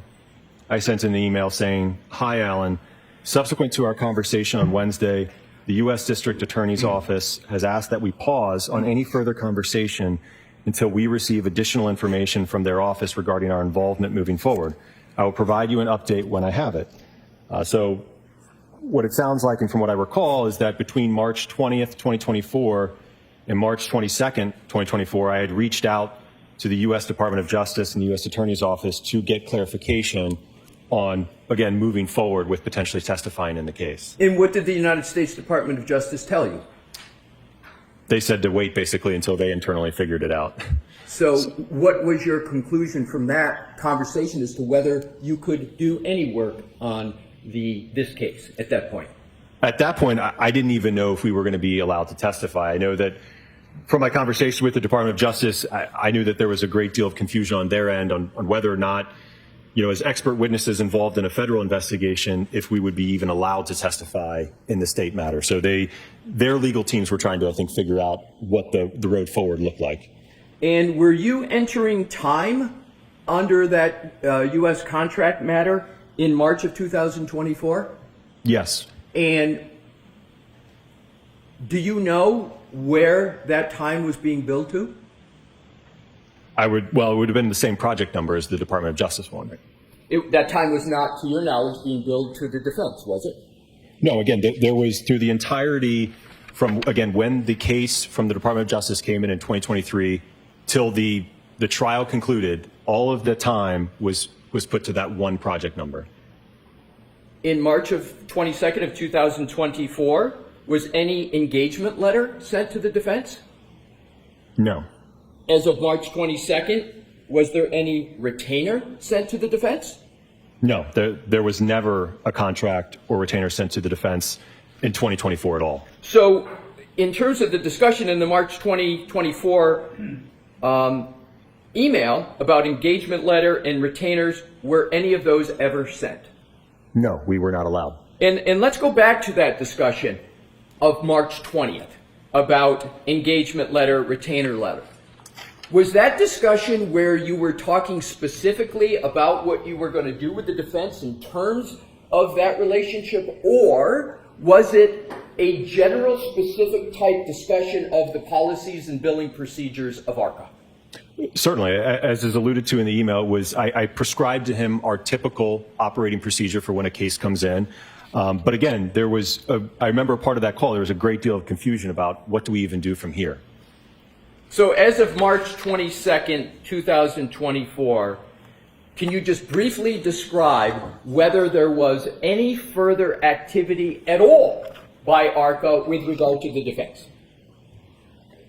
No, I don't believe so. I don't think that there was no communication, I don't think, until about a month later in April, after I had received that clarification. Now let's go to April. Let's go to the voir dire hearing of April. When you sat on the stand under oath for the voir dire hearing, had there been any substantive conversations about the topics in the February report to the Department of Justice? No, sir. None at all? None. What briefly were the substance of the conversations you had with the defense team as of the moment you sat for the voir dire hearing in April of 2024? Again, they were all scheduling logistics. And when I look at these records here, I see a phone call for 3 minutes, 5 minutes, 6 minutes, 6 minutes.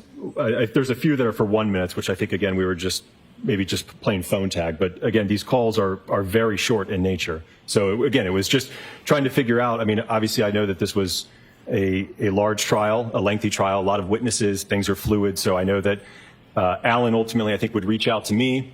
And then, like I said, he would give me an idea. Hey, can you come this day, right? And then I would relay that to Dr. Rentschler and say, yeah, that works for me. So that I would get back to Alan. So that's what those conversations were. Again, coordinating our testimony to appear for the voir dire. It might appear to some that there were a number of conversations before in communications with the defense before you sat for the voir dire hearing.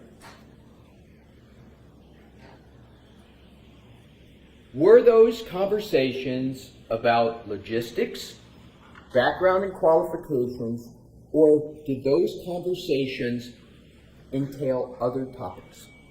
No, it's what we've covered. Again, that March 20th, 2024 phone call, the very first one of 39 minutes, again, was us trying to figure out what the heck to do.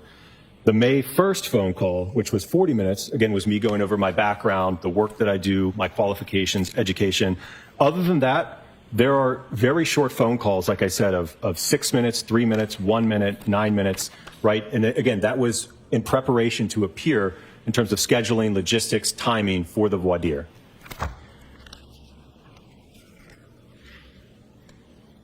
At the voir dire hearing, do you recall the Commonwealth asking you any questions at all about whether you were being compensated by the defense?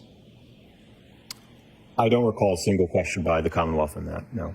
Did the Commonwealth ask you any questions at that voir dire hearing about whether you had any substantive discussions with the defense about your February report to the United States Department of Justice? I don't believe they asked, no. Did the Commonwealth at that voir dire hearing ask you any questions about whether you had any promises or inducements from the defense before you sat down for that voir dire hearing? No.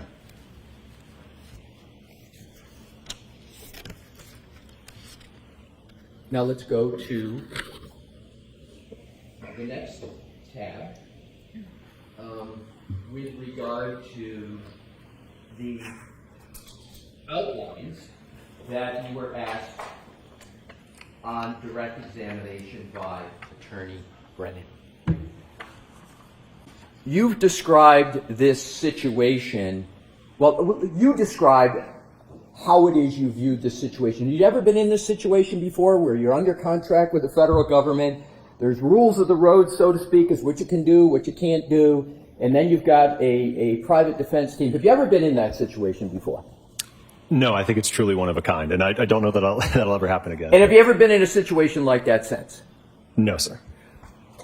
Did that cause you to have more or less communications with Mr. Jackson to figure out what it is you were going to do or not do? Sure, yes. In terms of your outlines that you sent to Mr. Jackson, did he ever broach in any way at all any idea of you sending him an outline? He never asked, no. Was there even any discussions that you might send an outline? No, as I mentioned, it's something that for me, is customary as I'm preparing internally for trial, right? I'm not going to come to trial, not review anything, not look over my notes, right? It's something that I do internally so that I can have an understanding how do I want to try to answer questions that might be posed to me such that I can have the jury understand how did I arrive at my opinions. Was it important to you, before you sent that email with those outlines, was it important to you that the jury got a fair and accurate presentation of the work you had performed in association with your February report? Yes, I think that this is my job. Was there any other motivation that you had in sending that outline in that email to Mr. Jackson other than making sure testimony was elicited that would make your perspective clear to the jury? No, that was the only reason. Were you trying to, in any way, favor the defense, give the defense any favor with regard to that trial? Absolutely not. What was your goal, both with sending the outline and the testimony at trial? What was your goal? Again, as I mentioned, I think it's to help the jury understand the report, the analysis, what I did, what I reviewed. Did the defense ever ask you to communicate to the jury about any aspect of your report in any way? No, sir. And did you, in fact, communicate to the jury what it is you intended to effectuate the goal that you just explicated? I think so, yes. And with regard to the comments that were in those outlines, what was your intention in putting in those comments? Again, is to provide the jury, again, like for example, with the nighttime pedestrian statistic, right? It was to have them have an understanding that, I wanted them to have an understanding that I do a lot of nighttime invisibility work, right? So therefore, I see a lot of pedestrian impacts. But again, I don't want them to take that statistic and say, well, we have this alleged incident, there was bad weather conditions, it was nighttime, therefore, we should give that more weight. And is that desire of yours, in your mind, to help the defense more than to help the Commonwealth? No, it's impartial, and I will note I give numerous presentations, and I think slide 2 or 3 on presentations I give, it's going over that very same statistic. I would never shy or hide away from that statistic, and I believe I testified to that very statistic or that comment at the voir dire and in my trial testimony. In terms of after you sent the emails with quals and issues pertaining to direct testimony, did you ever have any communication of any kind whatsoever with the defense team? No, he didn't. Mr. Jackson didn't even respond. And I think when I sent the direct outline, it was Sunday evening before I hopped on a plane. And I think by the time I got into Boston, it was like 1 a.m. So I didn't even have a chance. When you took the stand to testify the next day in that trial, had you had one word of a conversation with Mr. Jackson or any other member of the defense team about the substance of your upcoming testimony? No, sir.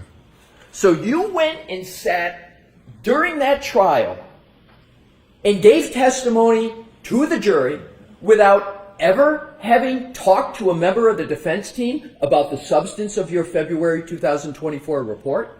Correct. Do you recall any member of the Commonwealth asking any questions at all during your trial testimony about whether you had been compensated by the defense? No. Do you recall the Commonwealth ever asking any questions at all whether you had communicated with any member of the defense with regard to your testimony during your trial testimony? I don't think that was asked. No. Do you recall any questions from the Commonwealth about whether back in March or any other time you had been promised or induced by the defense? Do you remember any of those questions? No. Do you remember any questions by the Commonwealth at either the voir dire or the direct testimony about whether you had had conversations with the defense? No. Do you remember any questions of the Commonwealth at all before you sat down and after you sat down for trial about whether you had any text communications with any members of the defense? No. At the end of the trial, did you have any understanding whatsoever that ARCCA was going to be compensated by the defense? No. At the end of the trial, did any member of the defense ever say to you, we're now going to compensate you for any of your work up to the time of your trial testimony? No, and the record certainly reflect that I never spoke to Mr. Jackson after the trial in 2024. There was no conversations between us. Well, let's go beyond Mr. Jackson. Let's go to any human being. Did you have any discussions with any human being as to whether the defense was going to compensate you for any work, travel, expenses, disbursements that you had or incurred up to and through your trial testimony? No. And at that time, were you still under contract with the United States Department of Justice? Yes. Now let's proceed to December of 2024. Were there any conversations from the end of the trial until December of 2024 other than logistics? Was there any conversations of any kind? And please summarize briefly what they were. Or text. The only communication that I had with the defense was Mr. Jackson. After I took the stand, I think that he sent me a text just thanking again for my time traveling up here. I said it was great, and then we left, and that was it. I did not communicate with Mr. Jackson for the remainder of 2024.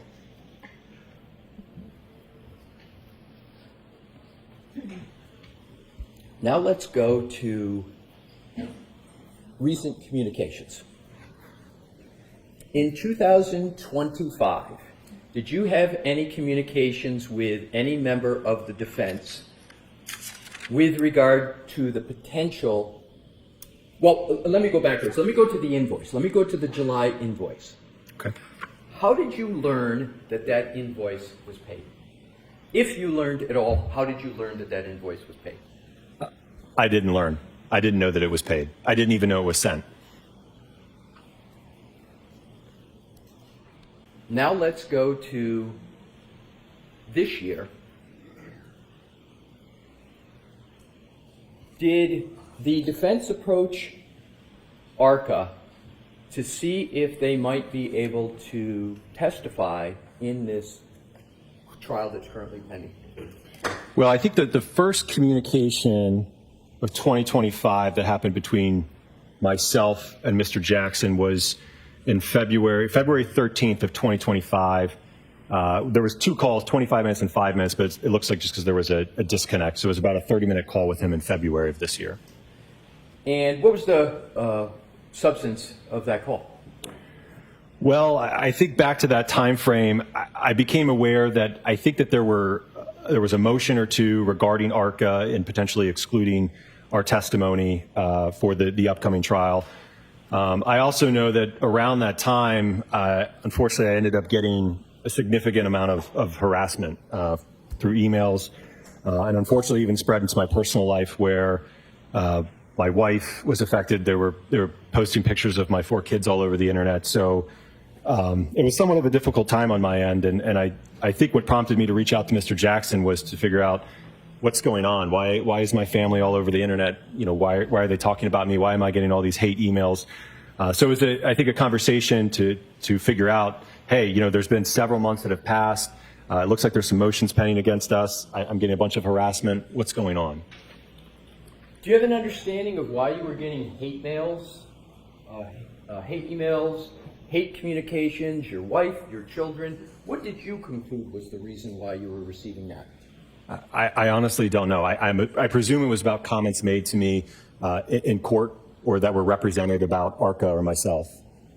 So just so I'm clear on that, it was, you believe, regarding comments about ARCCA and whether and what? Can you be a little more specific what your understanding was? Well, If you I have know one. that I received several emails that, insinuated that I perjured myself on the stand. Like I said, and a lot of hateful comments just about me and the work that I do. So I received several emails with respect to that. Sir, do you believe you have ever made an untruthful statement at all with regard to this matter? No, sir. Have you done your best to try to provide accurate and truthful information in this matter? Yes. Now to the last part, which is, did the defense contact you with regard to potential further work? I want to separate out now and move on from the work that you did with regard to the U.S. Department of Justice, your February 2024 report. We went all the way through the trial in that matter. We went to the end of 2024. Now I want to come to 2025 in a different subject matter, which is communications with the defense about doing further work for this trial. Yes. What was the nature of the communication? And so we can move through this rather quickly, but importantly, I want to get it complete and accurate. Just describe what the communications were on a timeline basis, subject matter, and with regard to your understanding of why you were contacted. So subsequent to that February 13th call, as I mentioned, Mr. Jackson had indicated that he preferred to utilize Signal to communicate. So we exchanged a few messages and phone calls on that. Like I said, they were rather short. I'm going to interrupt you for a bit. Was there any discussion about the reason for Signal because the prosecution had been subpoenaing the phones of Mrs. and Dr. Reed, subpoenaing and seizing the phone of Miss Reed, that phones of defense attorneys had been requested to be looked at? Was there any understanding in your mind that there was a need to go to Signal to protect the defense and the integrity of the defense? I didn't know that was happening, but like I said, I did not have a problem with communicating. To me, it was just another messaging app. I know people use all different types of applications, so I didn't have a problem with it. Was there anything in your mind nefarious or underhanded about using Signal? No. And my understanding is this is the first time you used a Signal app with regard to a matter professionally. Is that correct? Correct, yes. Did you get any understanding from communications with the defense that there was anything at all untoward about communicating through Signal? No, I was not aware of any issue with using that communication. Was there any communication whatsoever that you can recall on Signal that you have any concern about as you sit here today? No. And what were the majority of the communications, as best you recall, with the defense on Signal? Well, as I described, I know that at that point, and like I said, it was primarily confined to a pretty short window in March, but Mr. Jackson had indicated that around that time, I think ARCCA was being litigated by this court in terms of our involvement in the case. I know that they had started to, I think, receive discovery as it relates to the Commonwealth's accident reconstructionist and biomechanist. So they were, I think, interested in utilizing us potentially in the second trial. So I think that they had submitted a letter to the U.S. Attorney's Office to try to be able to work with us.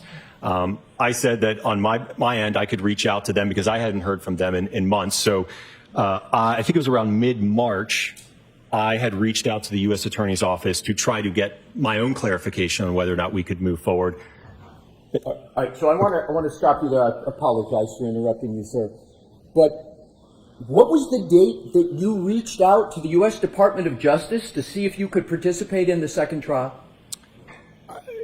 Probably around mid-March, maybe March 18th, March 15th. Did you have an understanding at that time that the Commonwealth had retained an entirely new firm and expert in the area of accident reconstruction? I think Mr. Jackson had indicated that there had been some material disclosed, but I think it was just a simple report or something of that nature at that point in time. Was it a report, just like a page and a quarter or so of findings and conclusions and then a slide presentation? Is that what it was? Yes, that sounds right. Was any of that information at all helpful or meaningful to you in your ability to respond to that and to determine what was done and what ARCCA might want to do in response? Well, certainly not the report. The report was very, very brief. The PowerPoint, somewhat hard to follow, but again, it really didn't provide a complete picture. And in terms of scans, electronic data, etc., do you recall when you finally got that information? Well, I think that would have been after the defense officially retained us on March 26th. I think that's when we received that information. So in terms of the information that you received, those scans, etc., did that allow you to proceed with any meaningful work? Well, it gave us, again, a better insight into the foundation or the basis for the analysis, yes. Could you have proceeded with a contract with anybody, not just the defense, but anybody, with the level of information you had before you got the scans and the data? I think it would be very difficult to do so. Could you have even created a scope of work based upon that report and that PowerPoint presentation?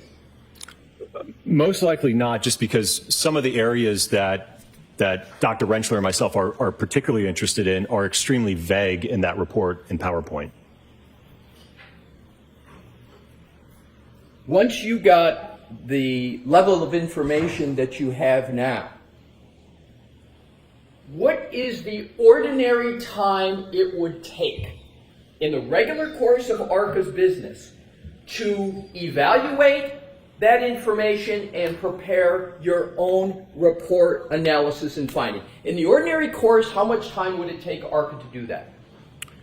Well, certainly for the nature of this case, as I mentioned, we were officially retained by the defense on March 26, 2025. As I mentioned, I myself just got word from the Department of Justice just a day or two, I think, prior to that we could move forward. So immediately, once Mr. Jackson, I indicated to him on the 26th that we did have authorization to move forward, he immediately asked that I send over, again, our typical procedure with the contract and retainer. And I think that same day, at the 26th or the 27th, his office sent over, I believe, links to notices of discovery, I believe 1 through 62, which I think encompassed about 800 gigabytes worth of information and data. How much in relative to 800 gigabytes? Is that a little data, medium amount of data, or a lot of data?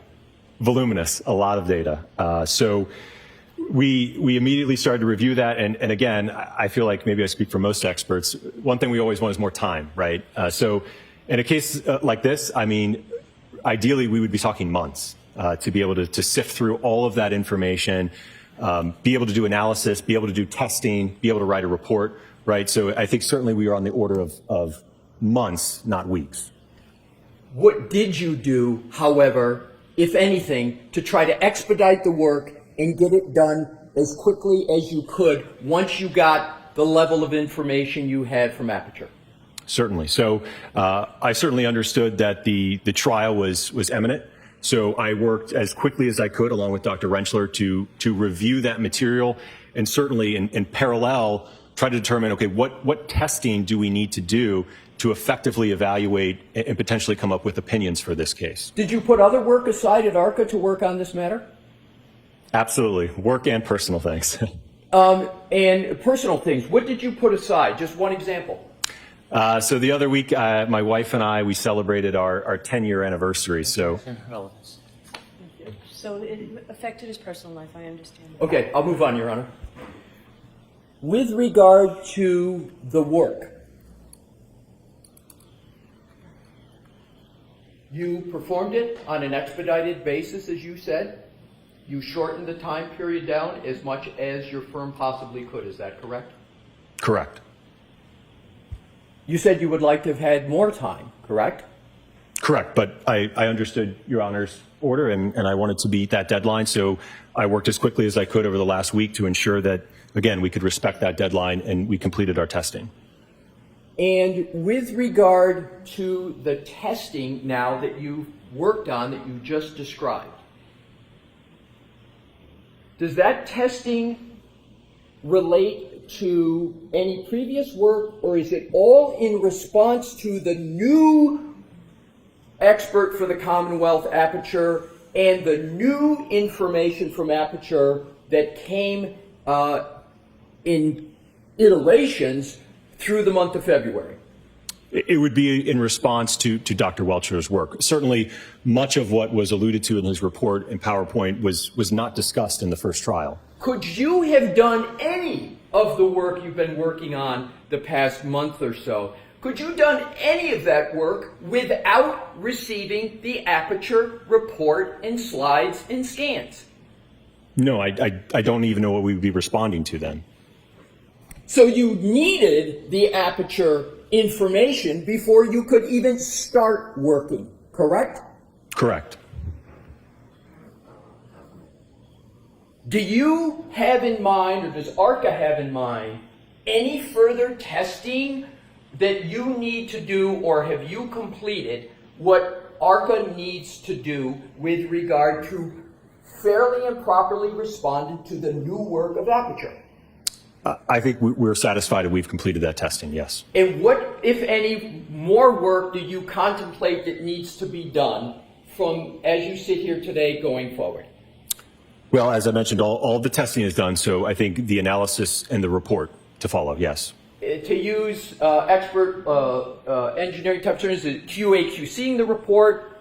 Is it putting all the information together in a compilation so everybody can understand what you've done and make clear your findings and conclusions? Is that what's left to do?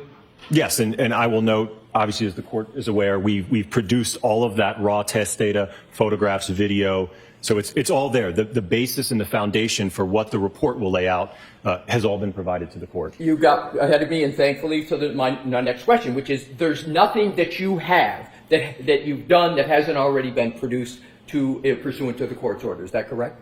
No, I think that we've responded to the court's order, yes. How long, on an expedited basis, well, let me ask you, in the ordinary course, how long would it take you to do this last part of your work, in the ordinary course? Probably, again, it can vary. Maybe around a month would be fair. However, it would take a month in the ordinary course. How quickly can you get that work done fairly? I'm hoping, if it pleases the court, hopefully May 7th will work. And so you believe everything would be completed by May 7th? Correct.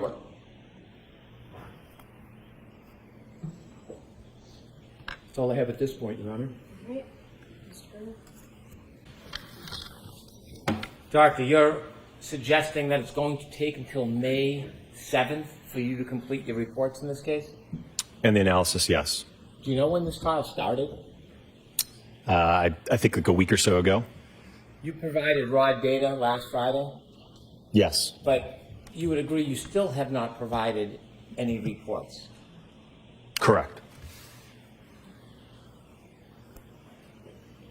You said if you were notified or received information, you could have your testing and opinions done within a month, correct?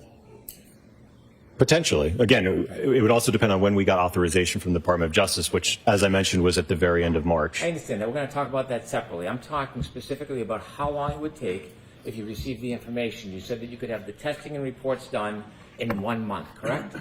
I don't know. I said the testing, the reports, and everything. Would it take longer than a month? Ideally, I think it depends on what kind of a report that we're talking about. I think if it's something along the lines that Dr. Welchler produced, I think it could be pretty quick. You said March 26th is when you received authorization, and you're going to have things done by May 7th. So that's a month and a week? Sounds about right. Okay. Do you know when the Commonwealth in this case turned over Dr. Welch's information to the defense? Do you know? I don't know, no. Did you know that it was turned over in a report on January 30th? Just the report? Yes. I didn't know that, And no. the file in its entirety was turned over by February 5th? Did you know that? Objection, Your Honor. Do you know that? I don't, Your Honor. And if you had a month from February 5th to complete your testing and report, you could have been done by March 5th or even the second week of March, couldn't you? Presuming we had authorization, the defense had authorization from the Department of Justice as well as ARCCA, yes. Putting aside the authorization, I'm going to ask you about that. but just the time you need to test. If you knew or received the information by February 5th, you could have been done by March 5th or mid-March, couldn't you? Potentially, yes. Well, you're going to get it done that quickly now, so wouldn't that be an accurate guide to when you could have done it then? It's certainly not ideal, but we certainly are working as quickly as we can. I know it's not ideal, but isn't it the same time frame? Whatever it's going to take you from March 26th, you could have done from February 5th. True?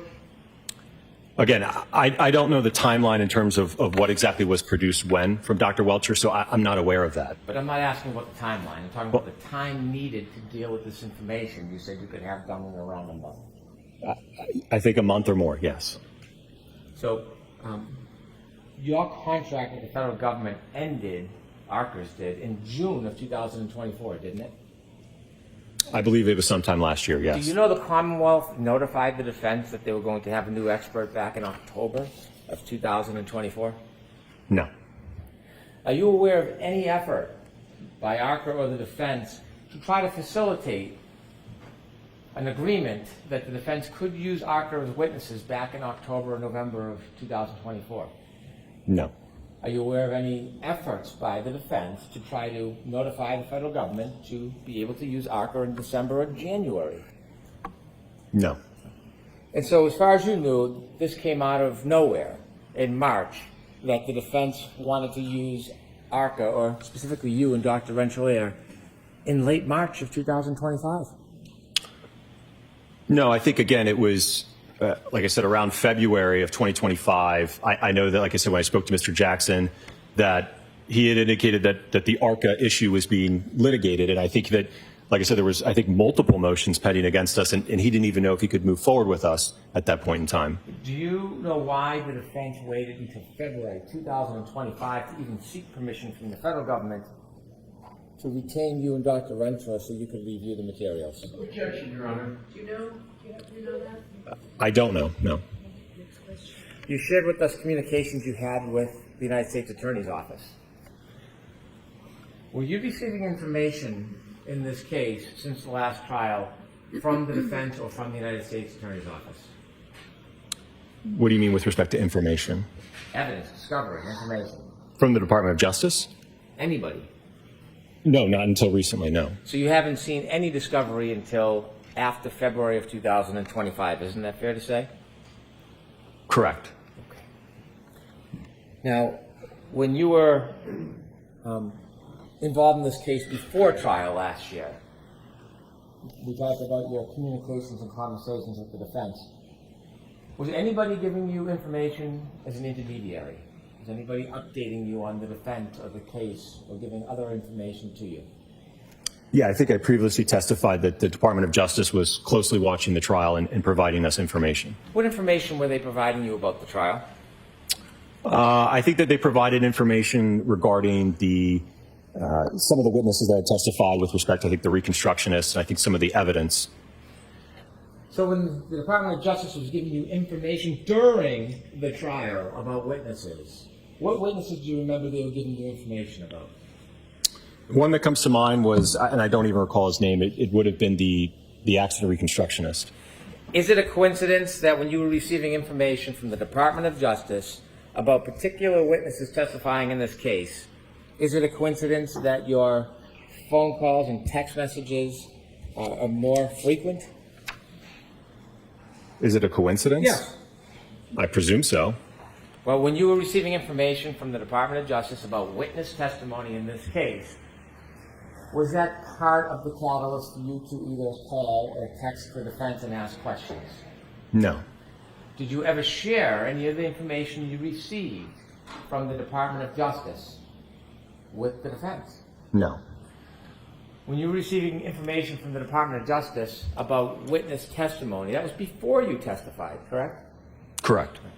And part of that, when they were giving you information, did they ever give you any live video? No. It was Yep. just verbal And communication. they were giving you updates and summaries of testimony? I wouldn't say summaries. They just pointed out some key things I think that came out. What were the key things they were talking about with the reconstructionist testimony? What were they telling you? I think it was as it relates to the arm being outstretched, and I think some of the kinematics of the pedestrian. I also think there was some mention of potentially some DNA evidence. And is that how at trial, even though you had no evidence that was produced as part of your report, or to consider for your report, that you knew that there was DNA evidence because of the intermediary? Because of the Department of Justice? Yes. Yes. Did you know there was a sequestration order in this case that you were not supposed to consider or review other witnesses' testimony or information? Did you know that? I was never made aware of that. Nobody made you aware about a sequestration order in this case? No. But you did, in fact, receive information about other witnesses' testimony before you testified in this case in front of the jury, didn't you? From the Department of Justice, yes. What other witnesses were you advised about their testimony and issues in this case before your testimony in this case? That's all I recall. Well, you said it was more than one. You said some witnesses. Take a moment, think back. What other witnesses stand out that you were offered information from the Department of Justice about this case before you testified? As I mentioned, I don't know which witness provided the DNA information, but I would presume that that's the other witness, yes. So you heard information, you learned that there was information and testimony about DNA. Yes. And certainly when you took that information before you testified, you considered it when you testified, didn't you? No, because again, our report was already solidified, so it didn't change my opinion in any way. Well, not about whether it changed your opinion. You testified about DNA, didn't you? I don't believe that I did, no. I'm going to approach, if I may, Your Honor. Okay. This is your outline with your comments. You recognize this? Yes. All right, could you slide from the exhibit, please? Thank you. Exhibit 3. So, as an expert, when you receive information, you need time to look at the raw data, don't you? Potentially, yes. You need time to look at the report of another expert, don't you? Potentially. And then you got to consider whether or not you think that their testing is accurate. You can test their testing, can't you? You can, yes. And you can also generate new tests based on what you've read, if you think that there is some explanation needed. Yes? Perhaps, yes. And then you can write a report. Yes. So it's fair to say when an expert introduces new information, testing materials, it takes about, if not at least a month, to process through that information, vet it, and then consider your own testing. Well, if they've already authored a report and done their own testing, that should be solidified and memorialized already. Well, if there's new testing, if a new expert does something new, and an expert wants to look at it, you would agree to sift through that much information and consider and vet it and then do independent testing. It could take over a month, couldn't it? If it's necessary. And it would be the expert that determines whether or not that was necessary, wouldn't it? Sure. And if your report is not due until May 7th, is that what you said, May 7th? Yes. May 7th. It could take an expert, if they wanted to do testing based on new testing that you provided, over a month, couldn't it? It depends. I can't answer that. When you wrote that initial report and you provided the report, how many pages was it? 10, 12 pages? The original DOJ report? The report that you produced in this case with your opinions, yes. That sounds about right. Okay. You never gave the raw data for that report, did you? No, it was all protected. It was all what? It was protected as classified. Have you been asked for it? Has there been a request made for all the raw data that formed the basis of your opinions, of those initial opinions? My understanding from communication with the Department of Justice is that all communication and work product is protected and cannot be disclosed. So that raw data that's necessary to you for your evaluation and your testing, that wasn't provided in this case, was it? For the first trial? Yes. No. And videos of the demonstration, you built like a potato cannon, right? I'm sorry, what? Potato cannon. If that's how you want to characterize it, sure. Okay. Did you take videos of it when you were doing your demonstrations and tests? Yes. Never turned over those videos, did you? Again, we're talking about trial one. As I mentioned, for trial two, let me finish. Trial one, so Okay. no, I want you to focus on. Okay, no, that was one. not produced, no. Never turned over any of those videos, did you? Again, we were not able to. And was there any failed testing the first time around? No. In addition to videos, I'm sure you had other raw data, notes, photographs, right? Yes. And so when you look at a report, so for example, you saw Dr. Welch's report and you had access now to his file and data, correct? Correct. You reviewed that, didn't you? Yes. Because to be fair, you need to review not just the report, that's just someone's opinion. You need to review the raw data, don't you, to get an accurate understanding of an opinion? Right, which we have already provided Right, in so- response to Dr. Welcher. Without video and without the raw data, as an expert, there's no ability to really vet the reliability of your first experiments that led to your testimony in trial one, is there? I think you might be confused. Again, our role for this round. I don't think first- I am. Objection, Your Honor, you should be allowed to answer. I don't think I'm confused. I'm talking about trial one. Right. You had a 12-page report. You provided no video, no raw data, no notes, correct? Correct. But for this trial, sir, we are being asked to respond to Dr. Welcher. That's Okay? not what I'm We asking have you. provided everything that he would need to evaluate the testing that we have done. That's not what I'm asking. What if he wants to evaluate the testing you did the first time? Are you going to come into court? Do you hope to testify about the opinions you gave the first time? About those 4 opinions? I don't know what the defense's plan is for us. My understanding is that it's to evaluate and respond to Dr. Welcher. All right, with that, I need to see counsel attack.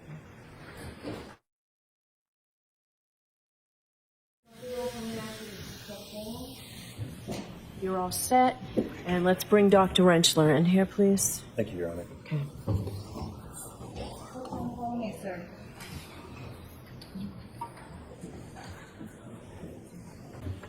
Do you solemnly swear that the testimony you shall give to the court in the matter now in hearing shall be the truth, the whole truth, and nothing but the truth, so help you God? I do.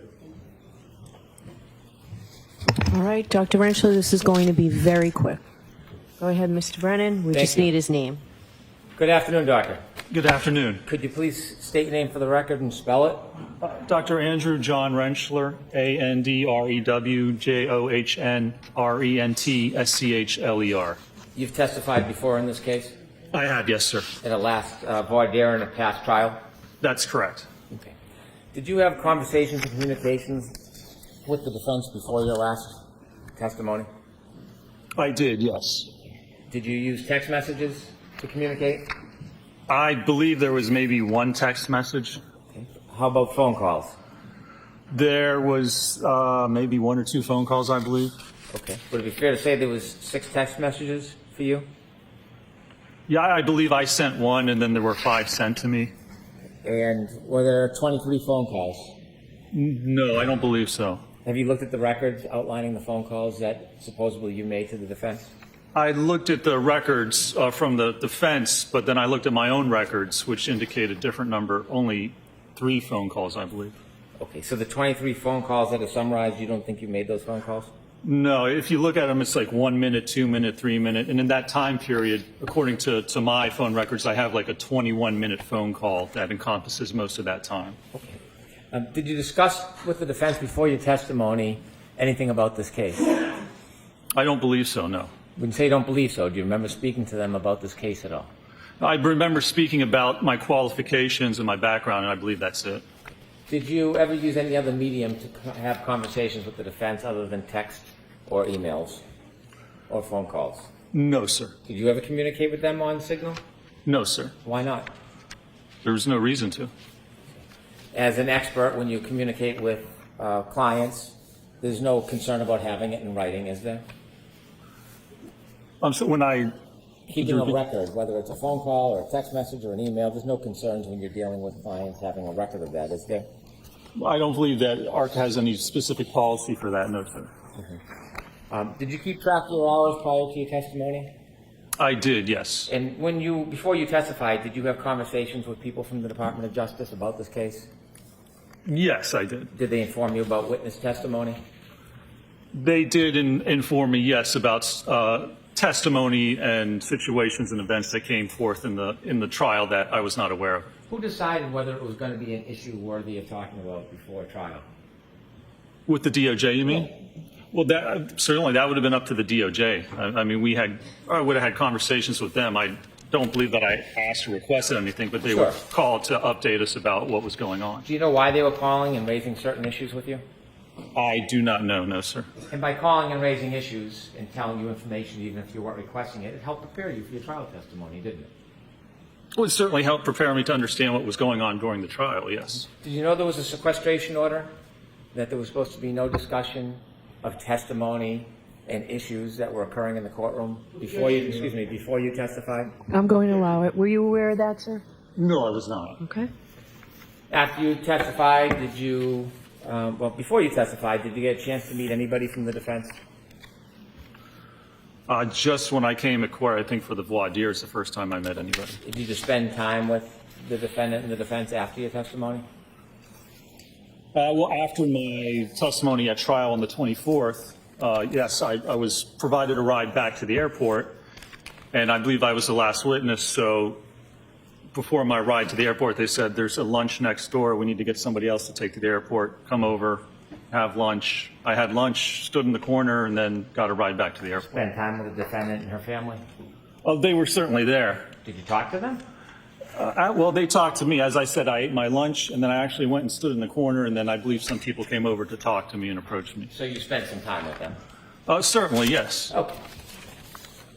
And, sir, I understand the report is not going to be ready until May 7th or after?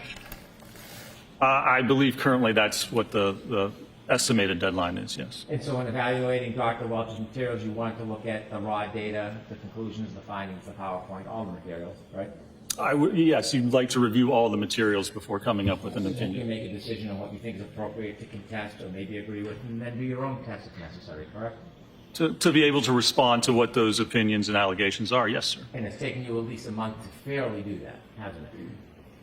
Well, I believe that's what we've had, a month. I don't know if it's taken us a month. That's basically all we've had up to this point to do And that. it's still not done. No, not yet. That's correct, sir. All right. Is that it, Mr. Brennan? That's it, thank you. All right. Can you get that report and everything completed before the 7th? If I order you to do so? If you order me to do so, I mean, I could certainly try and expedite it, yeah. All right. I appreciate that. Thank you very much. You're all set, sir. Thank you, Your Honor. All right. Want to see counsel at sidebar for 1 minute? Down, follow me.